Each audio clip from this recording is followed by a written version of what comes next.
Fiafia Mai se faca di appena lo se fai mai a fare le affari le vale se come te alla picchiela asme se faca di appena lo se fai mai a fare le affari le vale se come te alla picchiela asme Lewa se balte bale watile nei foi table tai au lewa luas frumido te le chula sfulu Ya ole tau tuba ranga le video Samoa mo liba tolo a mom le tatu po kalama le tai au le sang fua Ya so luas mo liba le foi masina lo tatu ye la sang fu mo mo le masina O a mai atu la una foi mo le tau tua le sunga le ata vai meni fa pe foi le tu ya na tasa vai lua tala ina fo po kalama le tatu wala le mo po kalfanga so le video Samoa pe ona ye le vai yaso Pa malofa tai le tau tua mai me se foi le uswa inga luenga le malulu Ya bodi foi tu manga luenga o tol ne ya so le sunga le Ya lewa so no foi no fall ni jaya wa ia le tau tua no tatu wa tru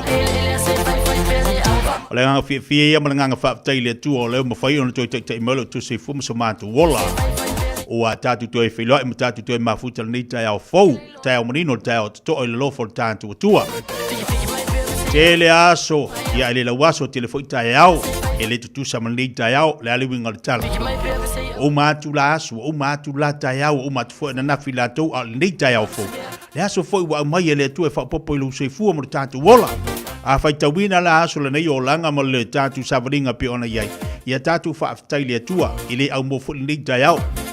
Waina ilu matalu tātou tue maua le nei aso fou, e whaapopo le tātou ola. Ai ana le se no le tātou tapa usino langi o ia na whaia me sili mo tātou la na whanau. Ia, ma tāpena ina le nei aso mo tātou, e le ma whaia na tātou tue pātu patia le nei tai au. Le ala wa umana mamori la palapa malo, umana mamori le tātou whaafitai marvi inga le tātou mo sino langi. Pe ona be ai le sunga le atawai meni ma tātou o si taulanga le nei tai au fou. Whai ale mavi inga o le tātou mo sino langi. Patalo fatu lal pakalame le nei tai au o le Fiafia Mai. Ele mauta mai ala finga luenga tofi le tua sunga I whaafiangai ngā mau tau wharatua. Ea, o la tua wala wina ili ngā luenga le li so se whata whaitaulang, a fionga I pātele, ta mai te sa. E ngā te whai leo le atua lo lang o longa sua ngā luenga le li, whatalo fatu I sunga I whaafiangai ngā malolo manu malo. O la tau sa mo malai a wale alanga ino le upoleo le so se whata whaitaulang. Ea, leo o malolo ngā luenga le li, leo lo lang o longa sua fo I telo to vine. Fatalo fatu ai le pokalame le nei tai au, ma lor se fo lau de lei. Se bali fatalo fo le pokalame Fiafia Mai le nei tai au fo. Ta po inga maua nei tatu tamam tina matu mota malawa. Ma lor se fo lau de lei, fa tai talo bi ia le li. Fa tai fo le tu la fa malo longo lo tu se fo. Ia le tal longo lo manuia me uma. Ma fa fana le yaso mal nei fo ia masina. Ia awa lo fa ma awanga le lei o tatu tua. Ia ele fai lama tu eseina tu la fo ina tatu la na fana. E fo tatu lunga fa pena o tu asina sina. Ma fu mai mo te malawa. So se atu nu le ma mal po klame Fiafia Mai fa felo ia tu malanga Fiafia. Ia no se mai lola ia le lo le tatu po klame.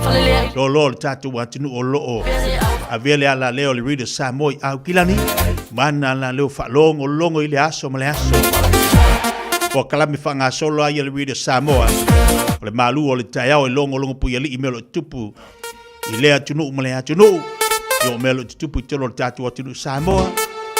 Tasi foi melo tupu nei atunu lo tatu ia yo fa malsi au ya to lo uswa inga ruenga e mai se a onga nei fa nau. Se mai po kalami Fiafia Mai e tatu le ata male va male. Ia male fa Fiafia ia to o ile aso male aso.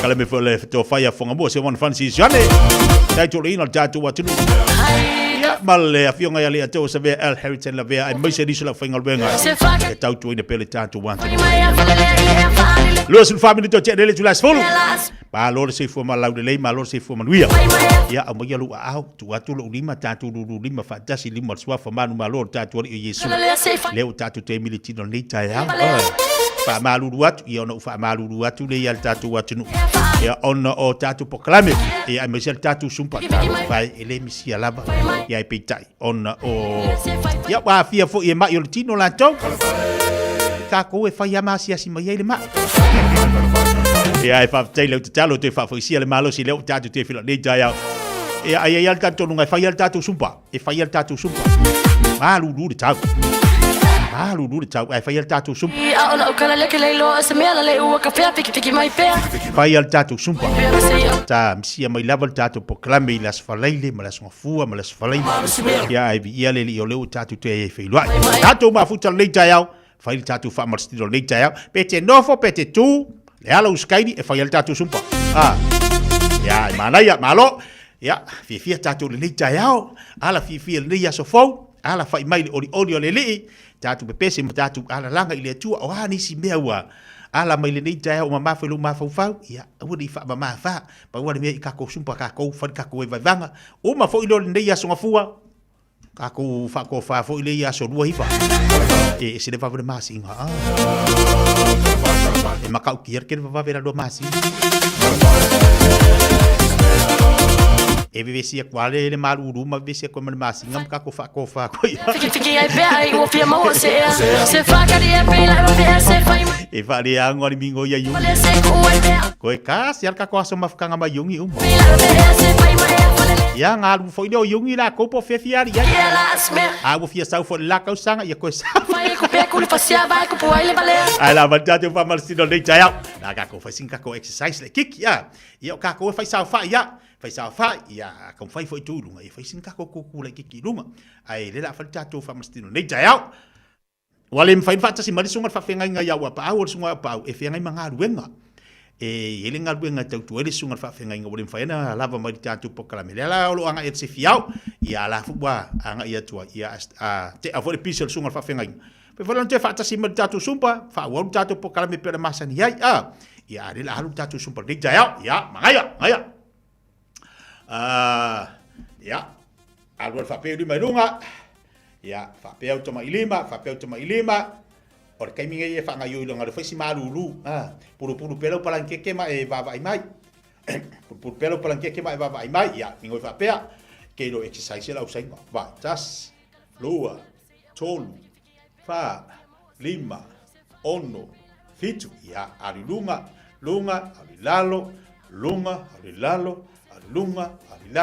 alilunga, ia tamilo i autafa, ia tamili fafo, ia tamili tutonu, ia alilunga whapea, ia tango i eiro lima, i whalolo, whasao le lei, ia manai ia tango lesi lima, ia whalolo whapea, ia manai ia tulalo tau au, ia alilunga, alilalo,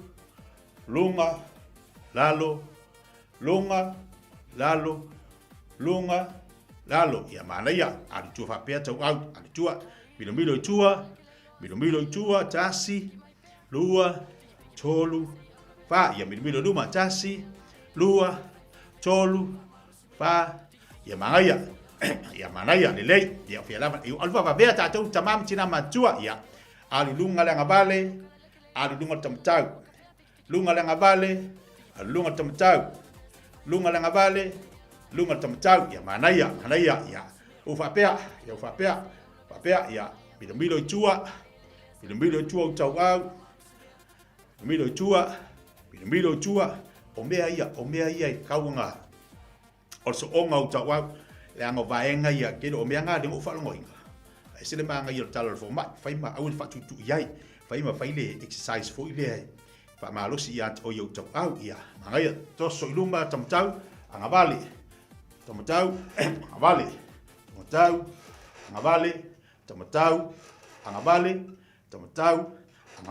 ia lunga tamatau alilunga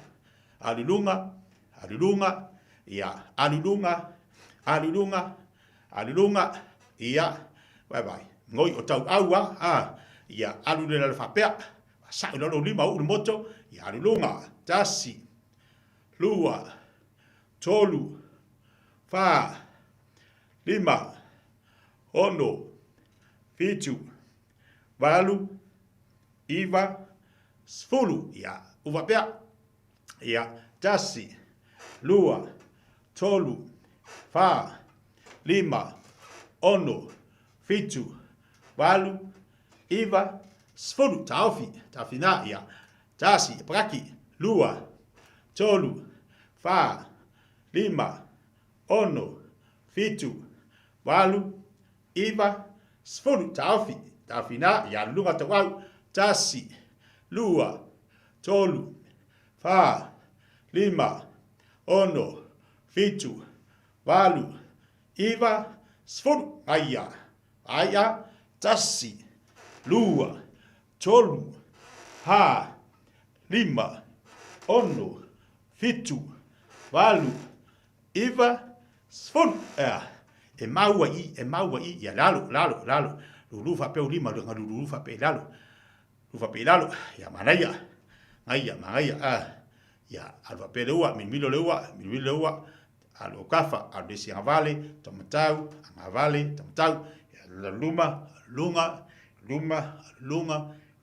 lunga manaya ia safai pe la tatu wal manava tasi lua tolu fa lima ono fitu valu iva sfolu ia ngaya to safai ia tamu ila lo o vai tamu ila lo kap vai ale awa ia pau me mingoi me yo taua ia tasi lua tolu fa lima ono fitu valu iva sfolu ia sa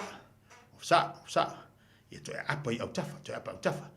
Tasi, lua, tolu, pa, lima, ono, fitu, walu, iwa, sfuru. Ia, mahaya. Kaya ngale kako koe whare kako exercise.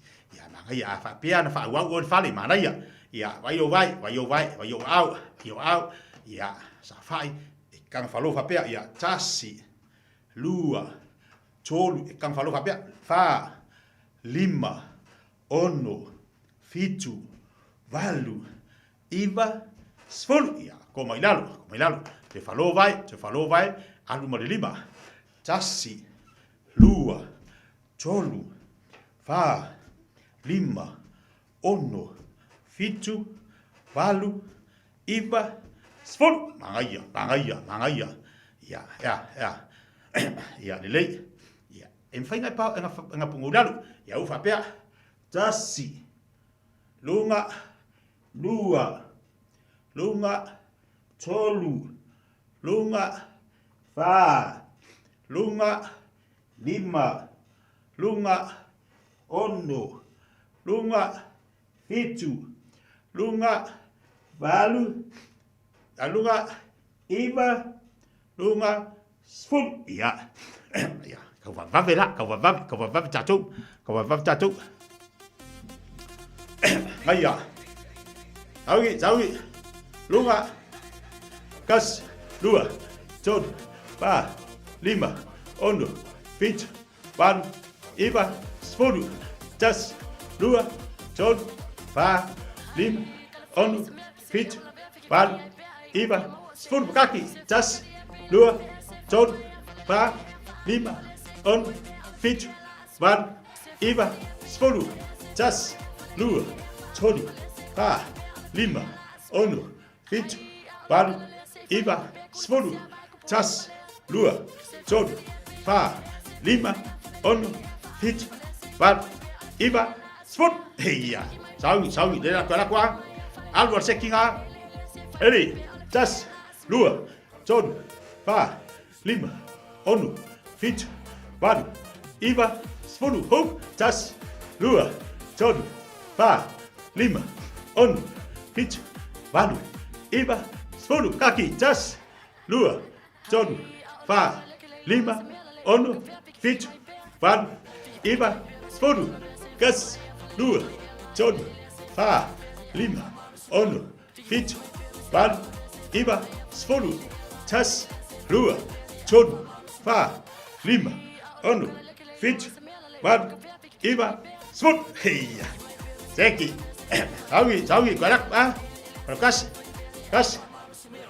Tas, lua, tolu, pa, lima, ono, fitu, walu, iwa, sfulu. Tas, lua, tolu, pa, lima, ono, fitu, walu, iwa, sfulu. Tas, lua, tolu, pa, lima, ono, fitu, walu, iwa, sfulu. Lunga, tas, lua, tolu, pa, lima, ono, fitu, walu, iwa, sfulu. Tas, lua, tolu, pa, lima, ono, fitu, walu, iwa, sfulu. Hei. Ia, laku nasia. Bilo nangaba. Tas, lua, tolu, pa, lima, ono, fitu, walu, iwa, sfulu. Lalo, tas, lua, tolu, pa, lima, ono, fitu, walu, iwa, sfulu. Tas, alon vai, lua, tolu, pa, lima, ono, fitu, walu, iwa, sfulu. Aya, saugi, alu. Tas, lua, tolu, pa, lima, ono, fitu, walu, iwa, sfulu.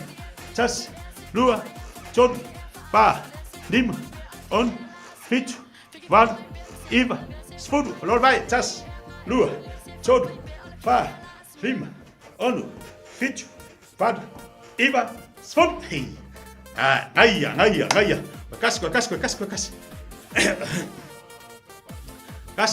Kasi. Kasi na luaka. Bilo, tas, lua, John, Pa, Lima, On, Fit, One, Eva, Spud, Tess, Lua, John, Pa, Lima, On, Fit, One, Eva, Spud, Tess, Lua, John, Pa, Lima, On, Fit, One, Eva, Spud. Iya, ngaya. Ya. La kakuan kakopes ya. Kumainunga. Tamo sa vai.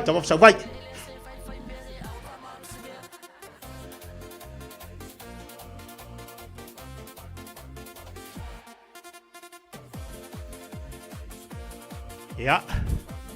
Awul fosia tatou tamam tina matua.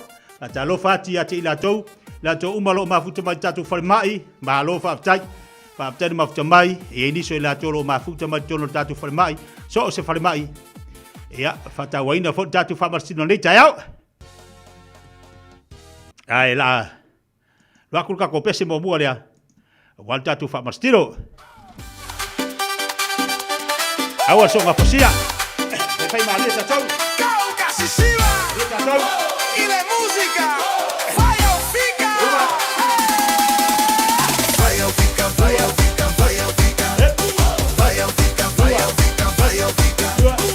Fiafia.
Saulesi.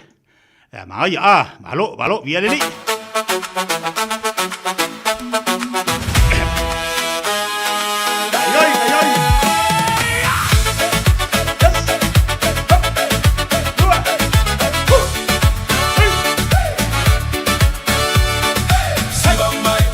c'est ma vie, c'est ma mai, c'est ma vie, c'est ma mai, c'est ma vie. Tato atu ya satani fa umaita me atotino. Leo la vivi imaleta pua ilo aiga wata unisi. Amano si mai ma Fiafia Mai tato si le fa petai Yesu le matai. Tato atu ya satani fa umaita me atotino. Leo la vivi imaleta pua ilo aiga wata unisi.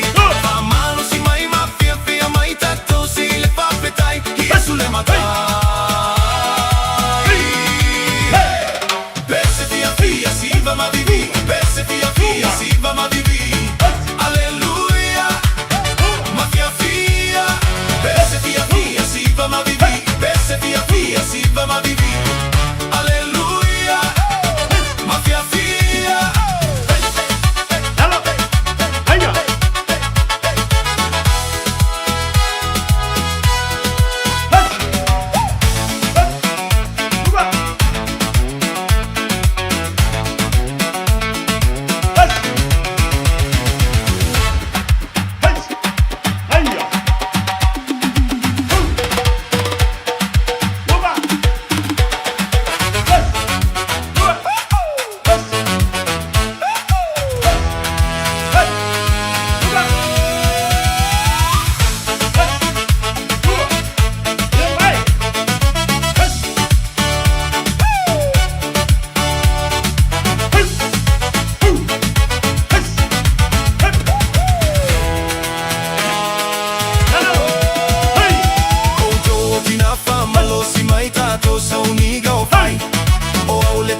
Fiafia vivi ia o oe Fiafia moe ini.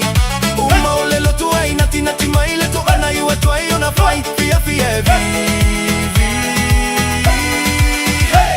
O to atina famalo si mai tato sa uniga o fai. O le tamai Fiafia vivi ia o oe Fiafia moe ini. Uma o lelo tu ai nati nati mai le tu ana iwa tu ai ona fai. Fiafia vivi. Fiafia si va ma vivi, perse Fiafia si va ma vivi.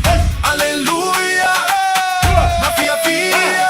Perse Fiafia si va ma vivi, perse Fiafia si va ma vivi. Alleluia, ma Fiafia.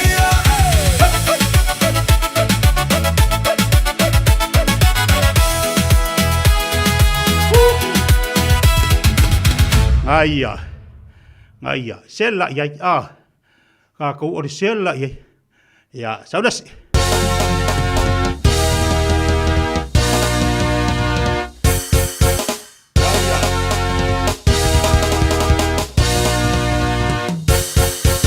Mana ya foye bangale olanga. Afuli aile tele otanga. Ele no asemea wa ora patata imulmuli anu toyo mai fale.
Watu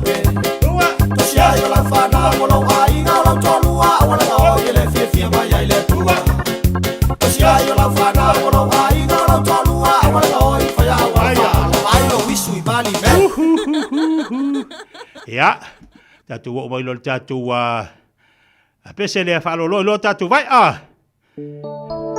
aia pa maoni ai 2 minutos Jehovah Shammah, excellent to Uma Jehovah Shammah, dua solo file. Jehovah Nissi, dua solo lalu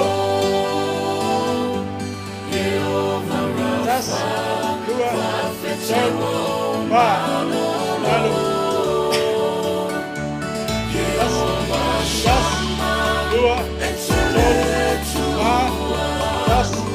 dua Jehovah Shammah, dua solo file. Jehovah Nissi, solo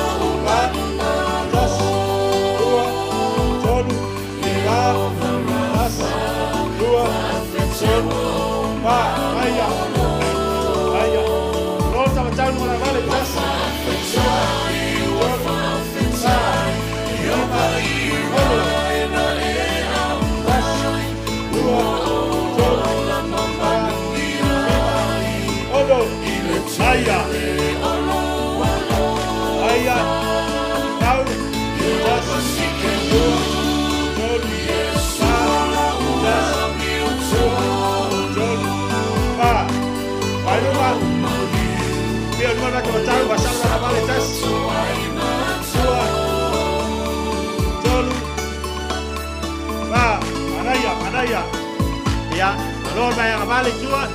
May taw gapi otas. Dua. Dolu. Ba. Aya, lolu mai, lolu mai. Otas. Das. Dua. Das. Dua. Dolu. Ba. Das. Dua. Aya.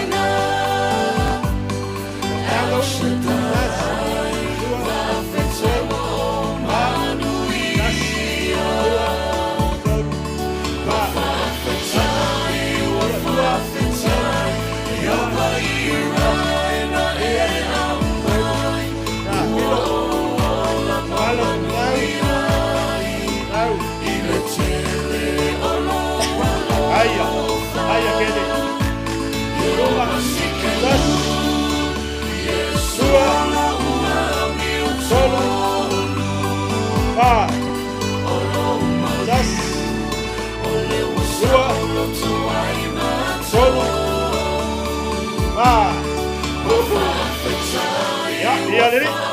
Halo, Pak Cai.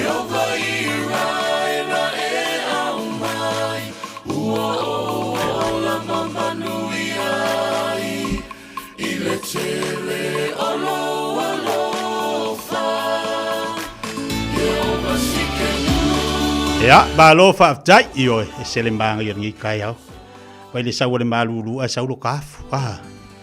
Ya fa tai ile tua. Tai le li ilana fa malulu ngal tatu wa tunu. Ya me se fo yo le, tam fa ila fa tatu fa Palestino. Ni tai au ya, fo ya le vi inga ile tua yel taturunga. O afso saniatu tatu fa Palestino mo oe, ilo mafuta ma ye ilo mota po lawa. Ya lango fa si malulu. Fai si malulu au le taua le fai o le Palestino fa ma fanai lutino ia fa tai atu nei tama ma le tina ma tu e mota malawa fa tai atu ia te ila tu tono fale mai fa tai atu ia te ila to ia e mota tangata ma tu io esele ma ngai ni tai au ia wa po se fa singa malos ia o le whaafta ia ia to te lo tatu o lo whaanga ina le tatu sumpa le aso ma le aso ia e taluai o nei whaia ma motu ia e mafua ma ia le whai pokalami ia e whaamalulu i whaamalulu atu tatu watu no e el taltolunga whafuisia pele tua le malosi e whaawawani nei pokalami mo le lautele o tatu watu no lo mafuta mai so se vaenga pe lava nei te mafuta mai e ma au mo le tatu pokalami ia anga leile tua ma whaamuri atu whaaftai le whaangaina nei po kalame, soa soani ai, I lo soifua maloloina, wai po le ale te lo mea. Ale maloloina o tātou tino. Ia tātou te whiu e tau mawhai atu mea la tātou te nau ele mawhai o nau sia. Pe ale maua le tātou malose. Pai fau tātou e vaidi fo mai. Ioi, tātou e vaidi fo mai. Whaangoina lo mea le tino, tālo di wha malolonga le tua. Tālo fo I le li ia wha o ngā fo mai. Ia I tau wala mai ei ia tonga fitinga mo tātou. Au tātou wā i o tangata whātua ma tātou tonu na mariu ma tua Yesu. Tā pena le li ina wha malolonga mo tātou lana whanau. Toi, mawale whapoponga le tātou pakalame las whalaile. Tātou tau whaita tālo whaatasi le li, tātou wauria las whalaile. Wai tātou te rei loa mea tutupu I le haso ma le haso. Ai tātou te tālo I le li. Mawale tātou malosi. Tātou wauria las whalaile. Toi whaoru tātou whamalastino. Ia, mawale fo inisi tātou pakalame stele. Ia ua lava le tātou watino. Ia ai. Awore ngali atu oile tātou sumpa fo le whaile Fiafia na neli whali. Ia na ina I manukau. Le masani ni whaile tula I ono. I le Fiafia. Ma le ia whale na. A ese ale maluru la tau ma le maalili. A sa ue whaile ili wha marstino. O whaile sina whaasiri ngā malosi. Ia, whamuri e tele le atua le tātou watino. Le ne yaso I fuafuanga ma tōna manga. La singa lo fe ngai ma lau tele le tātou watino. A ore e se pere ngira lau la au. Tu mau pere ngira lau la au. A tātou e vai vatu. Se pa ia le tula e lua le udo le so. Ina o te fitu minuto entale o le tula se futmal tasi. Radio Samoa. Taslima Ivatolu. Gynecological cancers can be silent. You shouldn't be. Learn more by visiting thepowerofknowing.co.nz. If you're unsure or concerned, speak to your healthcare professional. E le te tau ia oe una nā tia a fianga o le ka nesa o tutonga sa o te mai tai. Mo le sila fia atili, asiasi le powerofknowing.co.nz. A whai o e popole pe le mautinoa, tala noe lau fo mai. GlaxoSmithKline New Zealand Limited, Auckland. O mo mia ni ngaluenga whai I lo whali. O le living space o lau company if so soani I le whale leo mao te malawa. Amana o mia se pa pui pui, carport, canopy, pe wha faulau heat pump, whaisau deck, wha peta lo whale. Whaap so ta I mai I le living space. Whai a 4 quotes, mao le so soani I le finance e le aise deposit. Vili mai loa le living space I le o valu se lau, 5 whaono, 5 valu wha. O valu se lau, 5 whaono, 5 valu wha. O tau sa ili se sa mo lo ainga. Po o tau sa ili sa masini tutua pe o le Hilux ma le Ford Ranger. O le au nanga ale kaseti e whaafai mo fie mea uma. E te alu ma lau ta avale, ua e malie atu atoa. Talia le te tongi vaiaso, lua vaiaso, pe masina foi. Tu atoa lo whaatuatuanga I le kaseti, te tala fitu aso, tu atu si fitu tasi, East Tamaki Road, Papatoetoe. Telefoni lua fitu fitu, ono fitu lima fitu. Lua fitu fitu, ono fitu lima fitu. Ua mawhai nei o na whaatau wantu top up le Digicel I lunga o le upenga ta whailangi a le ClickX Pacific. E mawhai fo I ona lafu aise leni I le MyCash a le Digicel I Samoa, tonga fiti mavaruatu I le na o le 5 ta la. E le leile reiti aso taitasi ma e whaingo fie fo I ona e le stalai. Asisiane I le clickx.com e lafu aisau top up a le Digicel. Pe lafu ai fo I sau tupe I le MyCash a le Digicel Samoa, tonga fiti mavaruatu. Morisi whamtalanga vla au le olua tasi 5 tolu tolu whawha. Olua tasi 5 tolu tolu whawha. Le Shine Dental, lau whale wha inifo wha moe moeina. Lato te whaia fōwha tala noa ngō unifo, ia so lulu tai tasi. Tele e wala me whaia ona tutongi ai lau tong fitinga. A fio mai loa I le 5 fitu wha Great South Road manukau, bevili mai le lua fitu fitu o noonu wha, lua fitu fitu o noonu wha. Mo le Shine Dental, e ia inga whapito. Ua na o le Radio Samoa se furulima iwa toru a mo e tautuaina o e ilaungangana fitu aso le vai aso.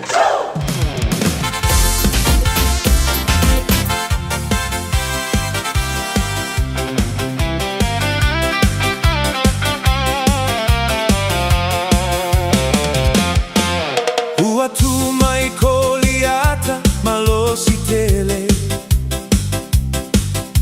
Walulu lenu ilona leo Ua lea isetasi e fia tau atu Ai sauta vita malona fatu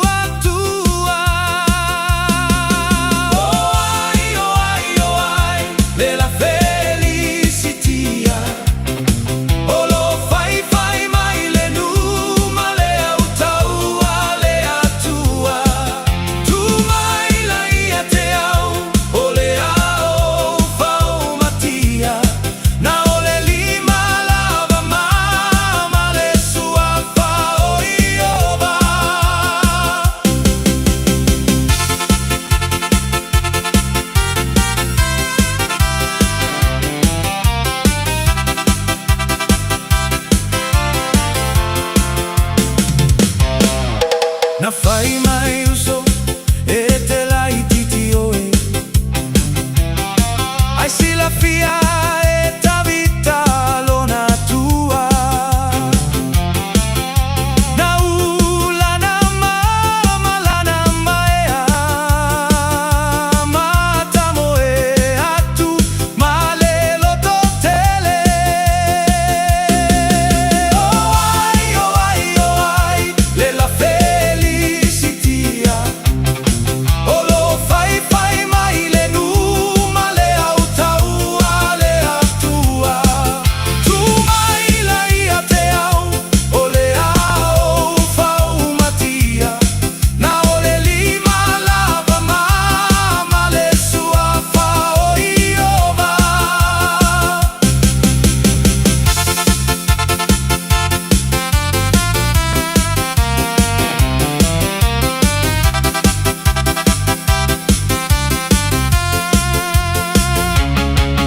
Oh ai, le la felicitia. Olo fai mai le numa le autaua le atua.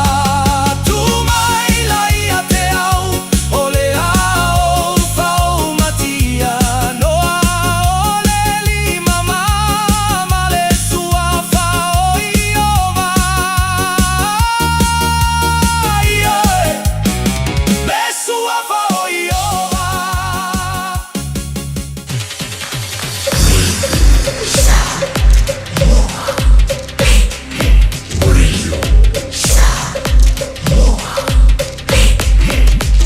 Tosi limoi vutu, amo.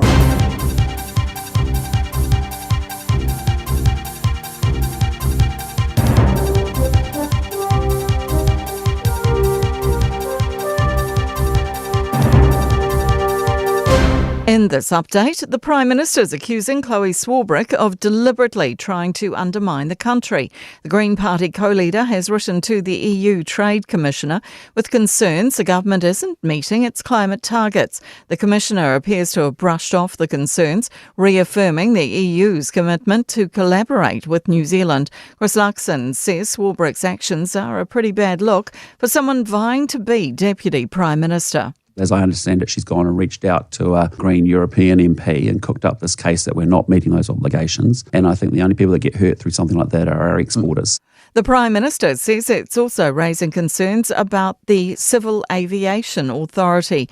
The government's ordered an overhaul of aviation rules after an Air New Zealand jet was grounded in Los Angeles in March. Our CAA doesn't recognise Boeing engineers in LA, so the airline was forced to fly 6 of its own engineers over for 6 days to complete the engine change. Chris Luxon says the authority needs to be much more innovative and on point. There's about 350 rule issues that they're sitting there that they play back are just dumb and or stupid. And there's about 23 projects now that have been amalgamated around those rules. One person is seriously injured following a single vehicle crash near Blackpool inland of Greymouth this morning. Aotearoa Road is closed and will remain closed for some time. Olympian and former Auckland Mayor Les Mills Sr. has died, aged 92. He founded the global Les Mills fitness franchise. Emotions are high in Venezuela as volunteers scramble to find survivors from last week's devastating quakes. The death toll surpassed 1,400 people, with over 3,000 people injured and thousands still missing. International aid is flowing into the country and specialised search and rescue teams are now on the ground. One rescuer told Sky News what matters most is finding people alive. That's news. In sport, Canada has stunned South Africa in stoppage time to snatch a late 1-0 victory in the round of 32 FIFA World Cup match in Los Angeles. Just as things looked destined for extra time, Stephen Estakio fired in the winner for the co-host. He's told TVNZ he felt the weight of his nation while connecting his right boot with the ball. When I shot, I felt that everybody shot with me. Everybody put a little bit of power on it, and it went into the back of the net, so I'm very happy. Canada will either meet the Netherlands or Morocco in the round of 16 this Sunday. England captain Ben Stokes has announced his retirement from international cricket, stepping down after the current test against New Zealand. On the field, England have struggled to 103 for 4 at stumps on day 4 in pursuit of 373 for victory. At Sport, I'm Jodie Gill. Mum, Dad, I see it's a lua pisa so oi. E whea e alu so ai ai mam. E whaalu ai tātou tupe. O te le lava. Le lua misa so ai a uluma o masini poka. Ua mafu ai le vevesi o au lua. Ai whaafufunga fo'i. Wala aule au nanga. Ale mapu maia. Ile o valusulau. Lua tasi, lua. Tala no iai. Paasole mu iai. E mawai lo o lua fiafia. O valusulau. Lua tasi, lua. I love you, Mom. I love you, Dad. Ta alofa lava o te roa. O le tala fiafia, ua whaiti te nei tausanga mai leono sa fulu 5 tausanga le matua o le soifua. Ua whaatino nai po le kalame o siaki ma wha ata o le kanesa o tau fale. E le esenga le winga tele te whaia. E au lia lo le 5 po le 5 tausanga le matua o le soifua. O le alafo fua atu I lau pusa meli, ia le pusa mo suenga ma wha ata o tau fale. Ma wha manu I atu lo waso whanau. Ai o le vaenga le leiai. O le a maua fua pusa ma mea whainga luenga. O le whaatino ina o ia wha ata masuenga e tai lua tausanga malafu atu. Se ia o lava ina I e au lia le fitas 5 tausanga le matua o lo soifua. A vave I loa, ma maua unga o le kanesa I le amatanga. Suenga ma wha ata o tau fale. E ma whai o na tonga fitia ma le manuia. E le aise te tonu. E vave ma whai ngofia. O suenga ma wha ata o tau fale. E ma whai o na wha asao I naiola. A maua lola pusa. Lai loa.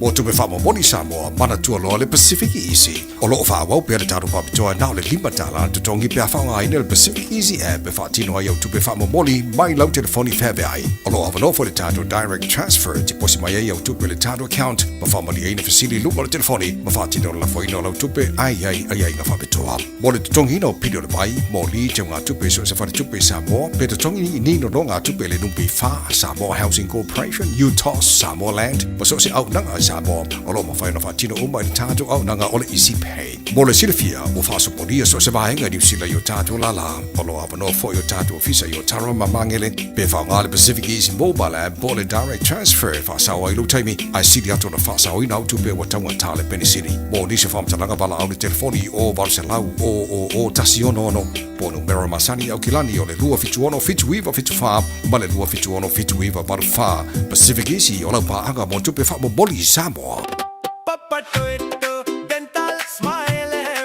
O ti ngana unifo, whawawe nei loi le Papa Toe Toe Dental, ma whaongalau Community Services Card, e se iailo nifo I le nao le fase fulu tala. E whaia foi nifo auroi whaai ila ai lau Smile. Susu mai, pe wala au mai I le Papa Toe Toe Dental I le lua fitu valu, wha valu tolu o le tua tusi, tolu fitu 5, Great South Road, Papa Toe Toe. Papa Toe Toe Dental, smile every day.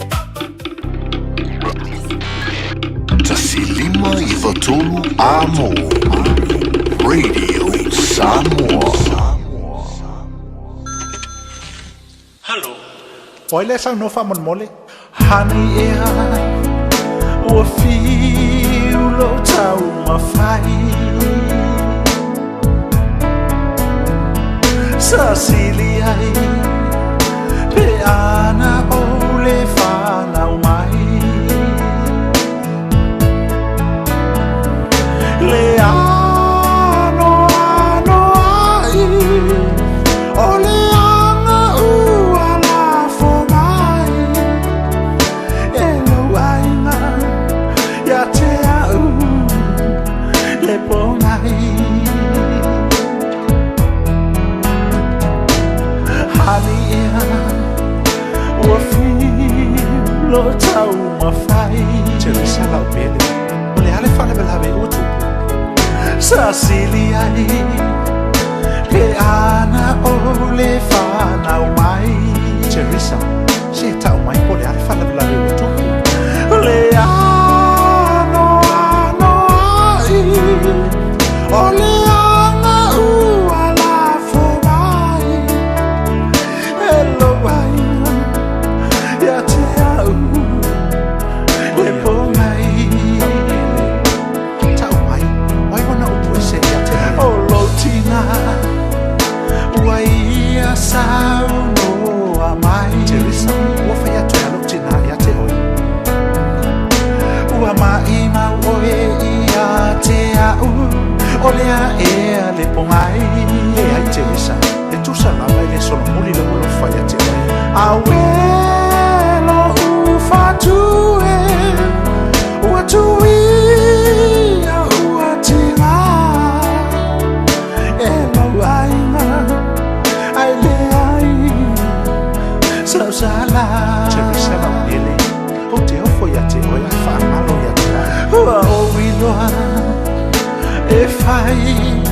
lo ai nga le ai te wisa wa le wana mate te ama le finge le anga le na wa o se i lo uni le mala malama so se awe te fa pena o te lo fa pe ya te lo fa moe nga sa o ma fa i ai wa le nga wa masa le puvai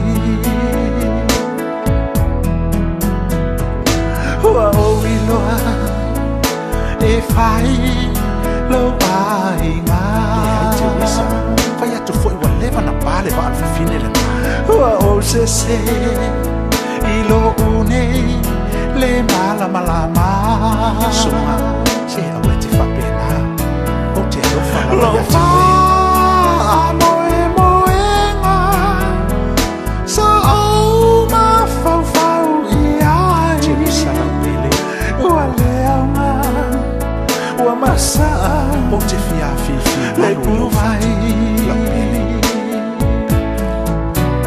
le ali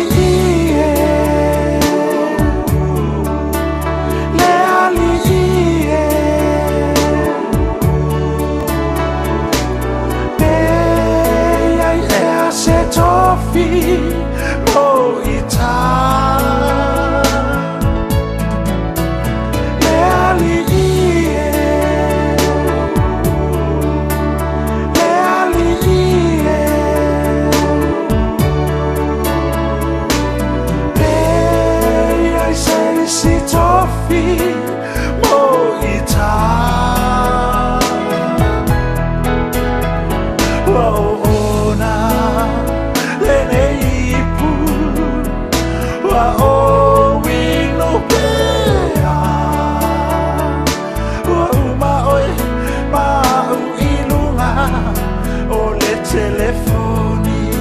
Siu fonga malia sunga ya misi luki zua fa Fiafia mo tanto le nei foi tai au inu sa vali atu le valo wati.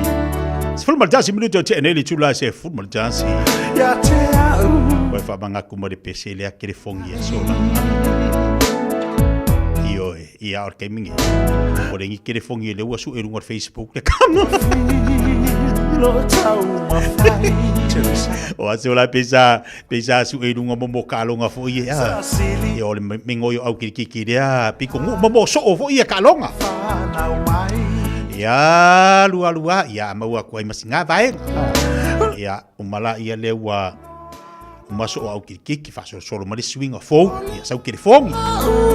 Ya kalonga i mo kiri fongi. Ia ole vidia kwa pa wal mea. Ole mau kiri fongi. Ya kai mirangi. Loa dungal Facebook luar kam. Sungai dungal Facebook. Soala oya kala ngoa forwarding mo ia la makakala vo wa. Ale fa inga yo le do a makau ki. Ma ima oe ia te au. Ole a le ponga. Inga ga fai mai e nga vai do waka ke lu ku mala fa nga mai e ole waka ma ke ma fingi. Lo u fa tu what do we nga fa ya kwa e ngo lo profile ake u ngo ka ngo open ya kwa la ke ba ko ile ka po sia u manga me sia fa nga ma ke le bo di fa ma ke nga lu ska dia se ma lu manga ire ko o we lo if I lo ai nga kala ke lisa te ma le fingi le nga kala ke lisa per fikir por ka singo ke lisa se eu fa kala fa mo ko ai dai pa ang e o te vai vai di finga me ngo fa me ai wo lu balanga ku sa wa ai ku kala ye oi e a pa talo fati nei tatu pa ang ai lungo tatu wala leo Vitolio Stars malor se fo moria nei taeao pa talo fati fo si atu di tafa pra lo fati anti oe pa talo fatu le tamaya la pepe pilione ya maletine asal masina malor se fo laude le te ya fi nau fa talo fatu pa malot fo ya radio sifa lo pena fo ma fo mai lungo tatu po klame Vitolio Stars solo mafuta mai mana yona tua ai nai one hanga pa talo fatu fo ma fa ta ya tu nei tua I le whamarastino nei tai au. Tai, mane pusa malor se fua lau de lei. Patalo fati fo le nei tai au. Fau pati meki malor se fua. Patalo fati le sau ai mayaba. Fat tai tele fatalo fat fo le sunga le au ya mayaba pati. Alo fati uso le ngalo oitar sanga. Ia fatalo fati fo isa ekwati. Tasine ave pasire malolo ai masi me pone. Iu le tina e fea tue no fo e antili na alu. Ele ilo tina le me ana luo. Atalo fatu le ui. Se o se aplamo, mal fatu a taile ma futa mai nai vai tele. Pe kau alo sawa e mai foi malau container kalo a. Niko le ue fatalo fatu le nei tai au fo. Pamalo te fo le tatu po kalame ya taiman pusa. Ja, fa malo tini so tatu paanga fa fuina tani yelo. Alfred Robert lo ma futu mai lunga tatu po kala mele gatu ile selina si osi fa talo fatu. Adeo baenga malo se fumoria fatismana istamaki. Ya lenga tu foda ya ki amika malo se fumoria. Le Matalo fati ya peti mani kutori. Se fua lau de leita yao tuli tariolo pa tele ma mai lunga tatu po kala leita yao fo ya fa mala fo ya penina matangia pa tele ma mai na sini Australia Germany senia bi sini Australia lo ma mai fa pena fa ya telea tu sa lenga fa talo tatu po kala me Andrea lo ma mai le nei vaenga ole yao lia lupe manu ma lor se fua lau de lei Solo lembra de tele chula sima tasi. Patalo fantu fo le nita ya fo malia so matungo fi. Ya ele official consular tatu malo. Malatu official o ngaru due. Malo towa tai malo le fa malo losi. Tatu wo mai le si uya le masina lo no. Ole vi inga mal fa tai le tu lo na lo fa lo na ngalei. Ya lo manu ya me uma. Lo fatalo fatu le fa ma. E se le mana ya o le winga la tala fo ile to te loi lato o lo nga lu to no mai so se vai ma e a o le auto si ma o ile atu o lo mama o ile atu o lo fe ngai ma le fa mai ne por kiringing o le ma o le auto so ma e o nai fo ma e o le tele o matanta ju to no ma ta lo fai ma lo la volta wa ta ma lo nga lu pa ta no win to vala win le po ma le ao le malulu fa malo fa tai o tu mo tu faipa ia fa malo tu nei fa nau telefoni nei fa nau lo ngaru ia ia ole nau lava ina ia maua selu ia maua ia se so sani mo na ia hinga pa talo fa tu ile tatu poklame ia te auto le dita ia ba tatu lunga lo manuia me uma ia nei tina ia nei fo mai sa ma tu tala no io ia lo ngaru due o si wata ionu se fu tau sanga ta ionu lima o niso ila tu ta fitu se fu la finga wenga so ese le malo los ai niso ila tu fa la mo ko so nga finga wenga ai wona wa tala tu pensio ama tu no fu fali wa ti ai ona mama ai o mai le ma ni nga nga wenga se vai le ma nga yeke tali le na o le lu tau fu le na sa fi so pe o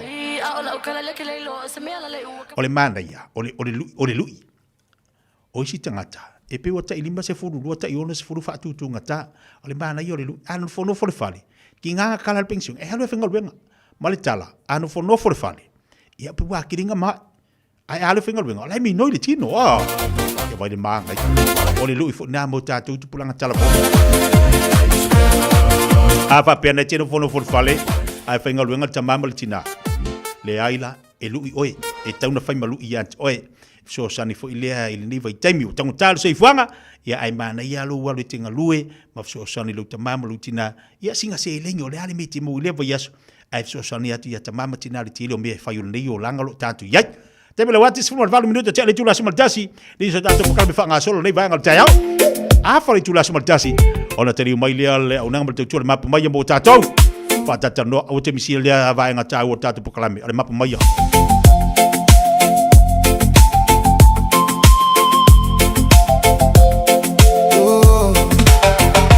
Whaatali mai se I tātala noa Ma se I e tau mai au lau I goa Te whiloa Oh yeah Ua lewa ona u fia whai atu Ai whai ga tātele ia Te a una I o umanatu Oh Ona one tele lava o si o uma Na ala I na o una na o loa lofa Oh yeah A whai ole a so manatu O mai lau telefonia Te a uai o uvili atu Ea lau tara Ea lau tara Esa o lau tara Esa o lau tara E ta imana ya lau tara E whaapena for you Whatever ona o fia tala noa atu ai pai e te a amu Oh yeah Ai tātia mai ana I o umanatu se I kau sue sue atu so ava noa ai to e kau atu Oh yeah E ua o ile lagi lo oli oli Masalo o ila va o si o tofi O lau talamoni Oh yeah Ole a ole masalo salo A tonu e te tali mai o manau Ile nei vai aso Ea lau tara Ea lau tara Esa o lau tara Esa o lau tara E ta imana ya lau tara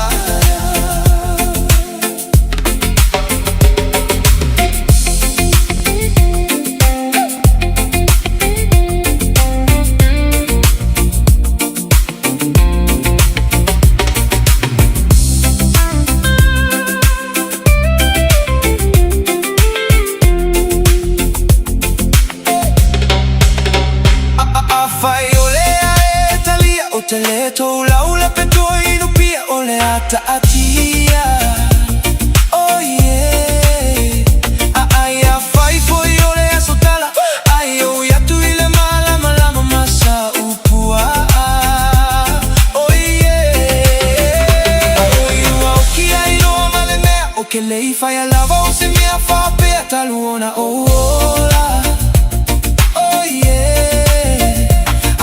Suilo o mafofauga Ai whaoma ai loa male kisi ai ka sosola Ea lau tara Ea lau tara Esa o lau tara Esa o lau tara E ta imana ya lau tara Ea lau tara Ea lau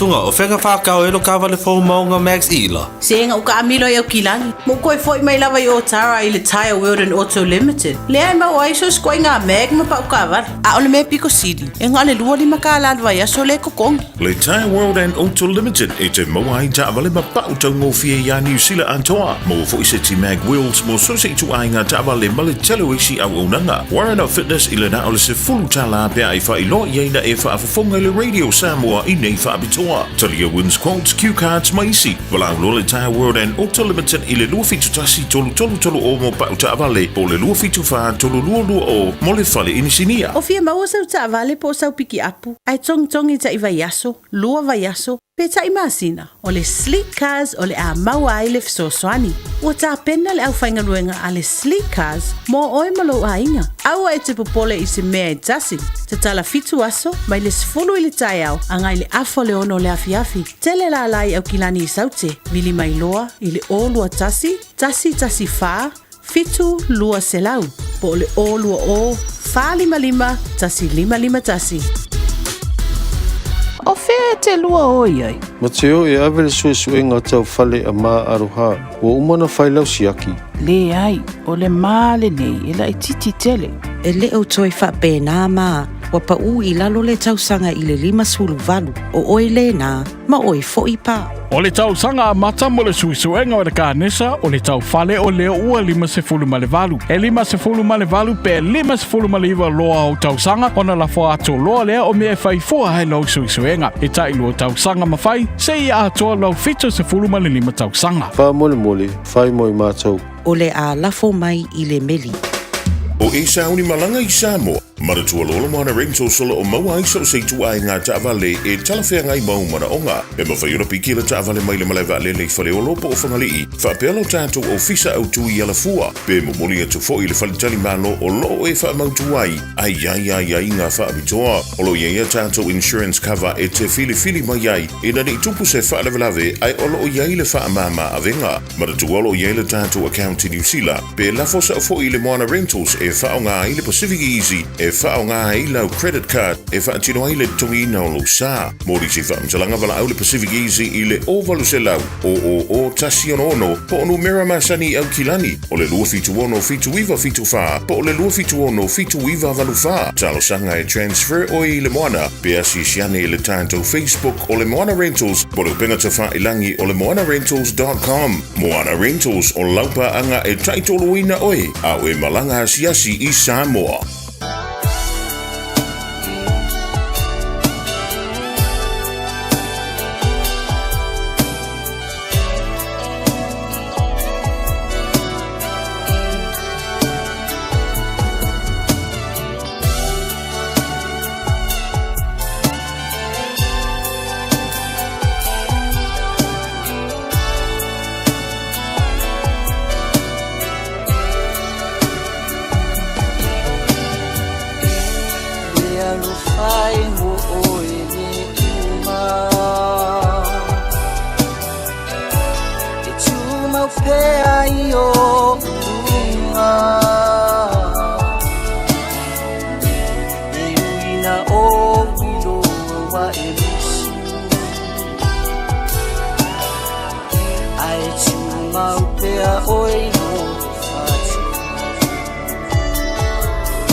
Pelo Fiafia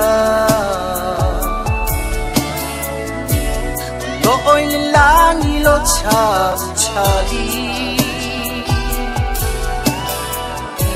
Mavaye achuai voisha Aesawia oilani Ngalo fo I o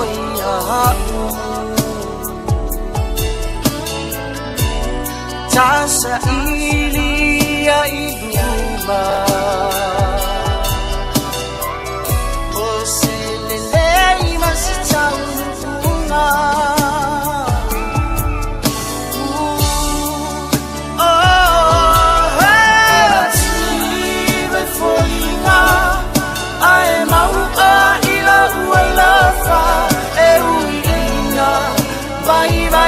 Samau ainga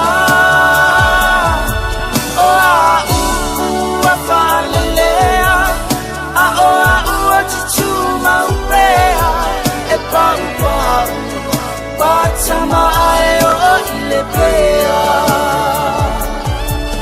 E mative folinga Ae maua ila ua lafa E uina Vai let's mau ainga O a ua whalelea A o a ua titu maupea E pau pau Watama ae o ile pea E pau pau Watama ae o ile pea Se fonga balir sungai antai longai pule Se mal te wati leo a fatune le tula sumal jasi lo te mamao. Ya on tuina tu leo le tatu proclame. Ale mapumaya mo tanto. Awa fo le lutawina mal sani mo tanto o te misia ni proclame tau.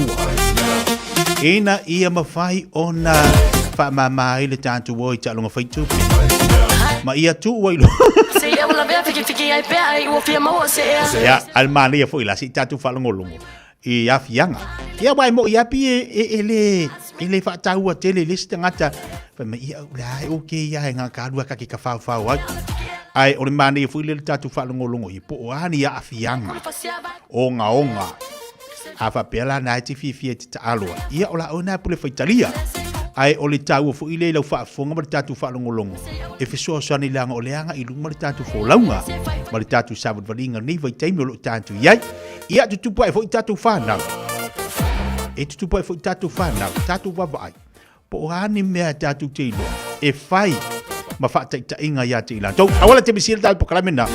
Ole de ma po mai le nei taimi le tai au le te mon fa si mai le.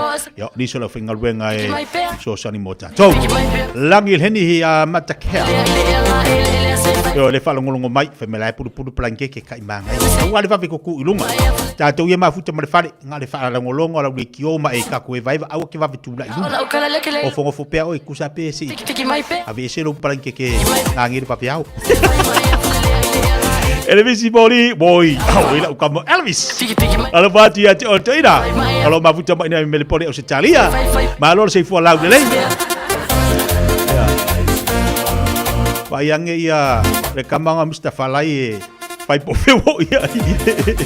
Ya mika batala fatu nei vai ngal tayao. La nga upu muli malor se fomuia. Pa tele mafte mai. Ya le ngata fo ile to tu peko fatalo fatu mai Hawke's Bay Hastings. Olo mafte mai ngal tatu tua. Pa maloti neighbors le fatalo fatu. Ma lo fa tele mafte mai ngal tatu pokalam. Ya angal le fo le lim so soniati tu mangalu ngal fengai tatu watulu. Pai si malulu. Betapa le lunga la jele. Fai le mulu sa. Le fatu asonga fua. Ya o le fui la umar masina ni toi fa li tonu atu se avita vale o le ua. O makul ngi masingo yoni. Tau tu le vede Samoa semua lima tolo amo.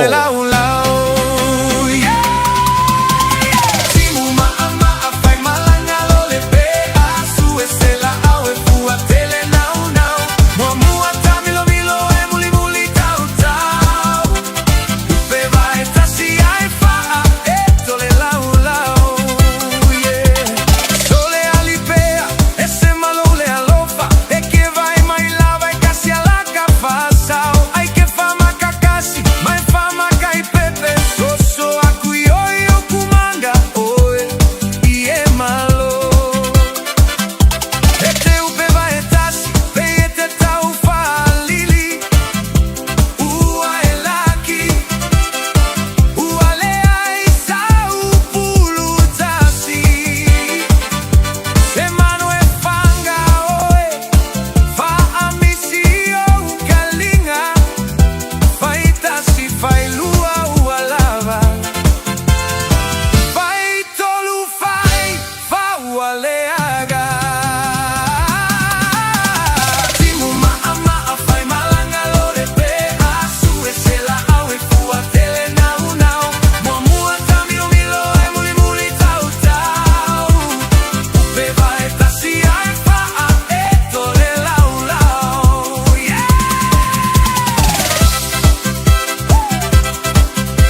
le pe a su e se la au e fua tele nau nau.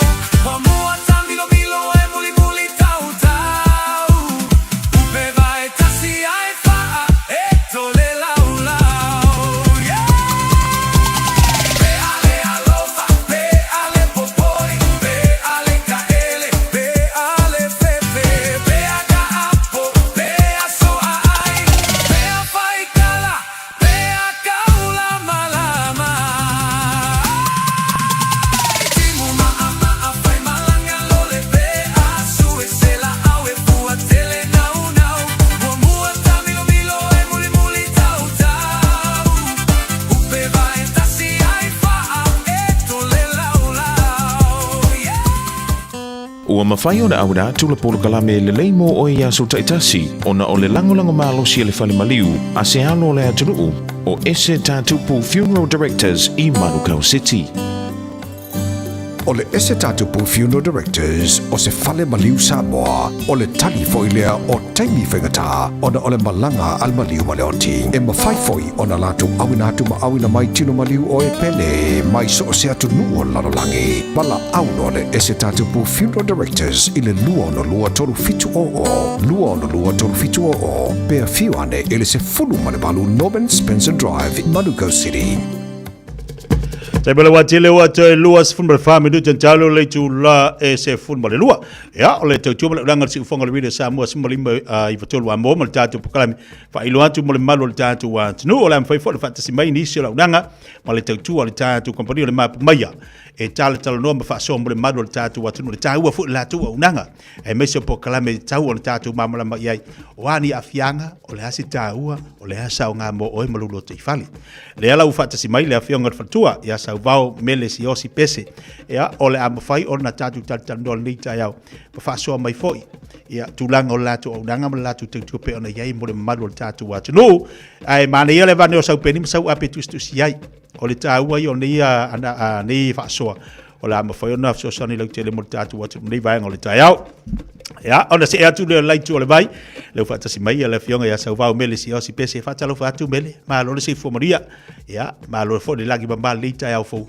fifia o le o tatu tu e mo le filo inga lita ya fo ya vi ele fa talo fa tu mele ma lo se fo ya fa talo fa tu le malu mo le Fiafia, it's really nice to be here this morning, thank you.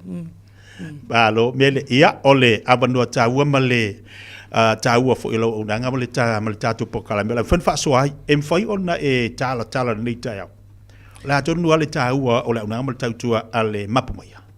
Yeah, o mapumaya o se organisation NGO e Sosoani mo tatoa ainga ai mesea le problem le tau le problem gambling nga amata mai le Problem Gambling Foundation a le botu to tasi e mapumaya in Jack Conway Avenue in Manukau ben whamatala atu o se mato porokarame o le Fiafia Sosoani ati le mo tato ainga ai me se fo ia tato whanau ma tato mātua fo Palo whaaftai o ani whaenga te tau ona e fia sau noa iai e whalau tele iai le tau tua malaunanga a le mapumaya o ani a fianga te tono a inga I mea ni o ta'alonga whaitupe. Yeah, so o le subject le o le topic le problem gambling e matau tia le wha le tonu lana fo not mana malama lana o se mata upo whatever na o addicted for ima ye se problem le mato ainga I le mafuanga ni o le gambling o le problem gambling e le wha pe fo inga se problem e a fia ia ka ika po le kaka le ka aru masingi po le hausi po le roto e a fia e fo tatu ainga e me se fo e tatu whanau and I le mere le alcohol po le drugs e mawhai ang na mana malama sa tanata po tātou you can see it you know e loa atua se wha le tonu a le lave o le addiction le o le problem gambling before le mea na mawa I fo e le loa mai ai se si langa o se mata upu se addiction e te ngofo mana nā and e le loa se si e whasiri mai atanata ia ta ita oh is everything all right kasi ara kari I ai le loa te le ala wha le tonu le wa iai e se le tāua le vaenga le afianga I te tono le loto I whale lo a fianga fo ila i te tono whanau, a wha pia fo ila i te tupu ai whanau, e tilo tūlanga wha le tono pia nei. Mani e tira le vaenga lea, e whina e au mai a sau wao wha mole, o ani vaenga te tau, ona whasoani e ila mole tātu atu, ia tau fia ia tūlanga ta alu i tālunga whaitupe. Ngā ringa tele fasili. Lana o vai taimi o ta alo ai a mata mai al casino, se o mai fo i tato venues ia ka o pokey venues, o masingi ia le o Sprout Solo o i ngai South Auckland.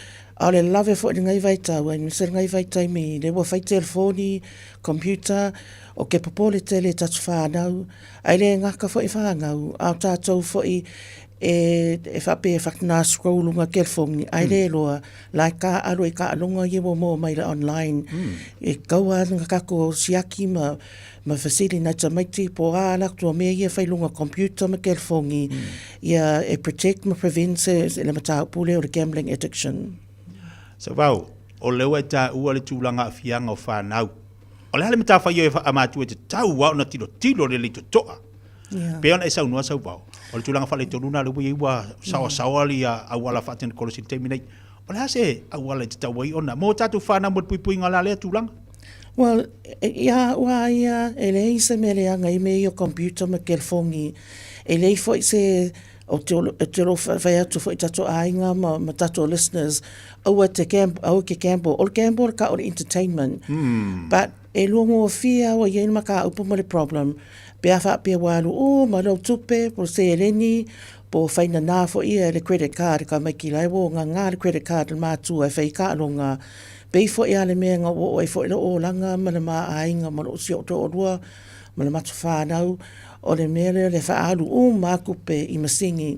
A wha pe te hausi, pe te loto, pe ke alu i casino, pe ke alu fo i lunga kerfongi, ia ka kongi mua pili, wha kau mua groceries, wha tumu pusa eisa ma le pantry, ia wha tau te se vai nei ta maiti mo laka alonga, e le ta ua ngisi mea e ta ua umai mea mo le tato ainga.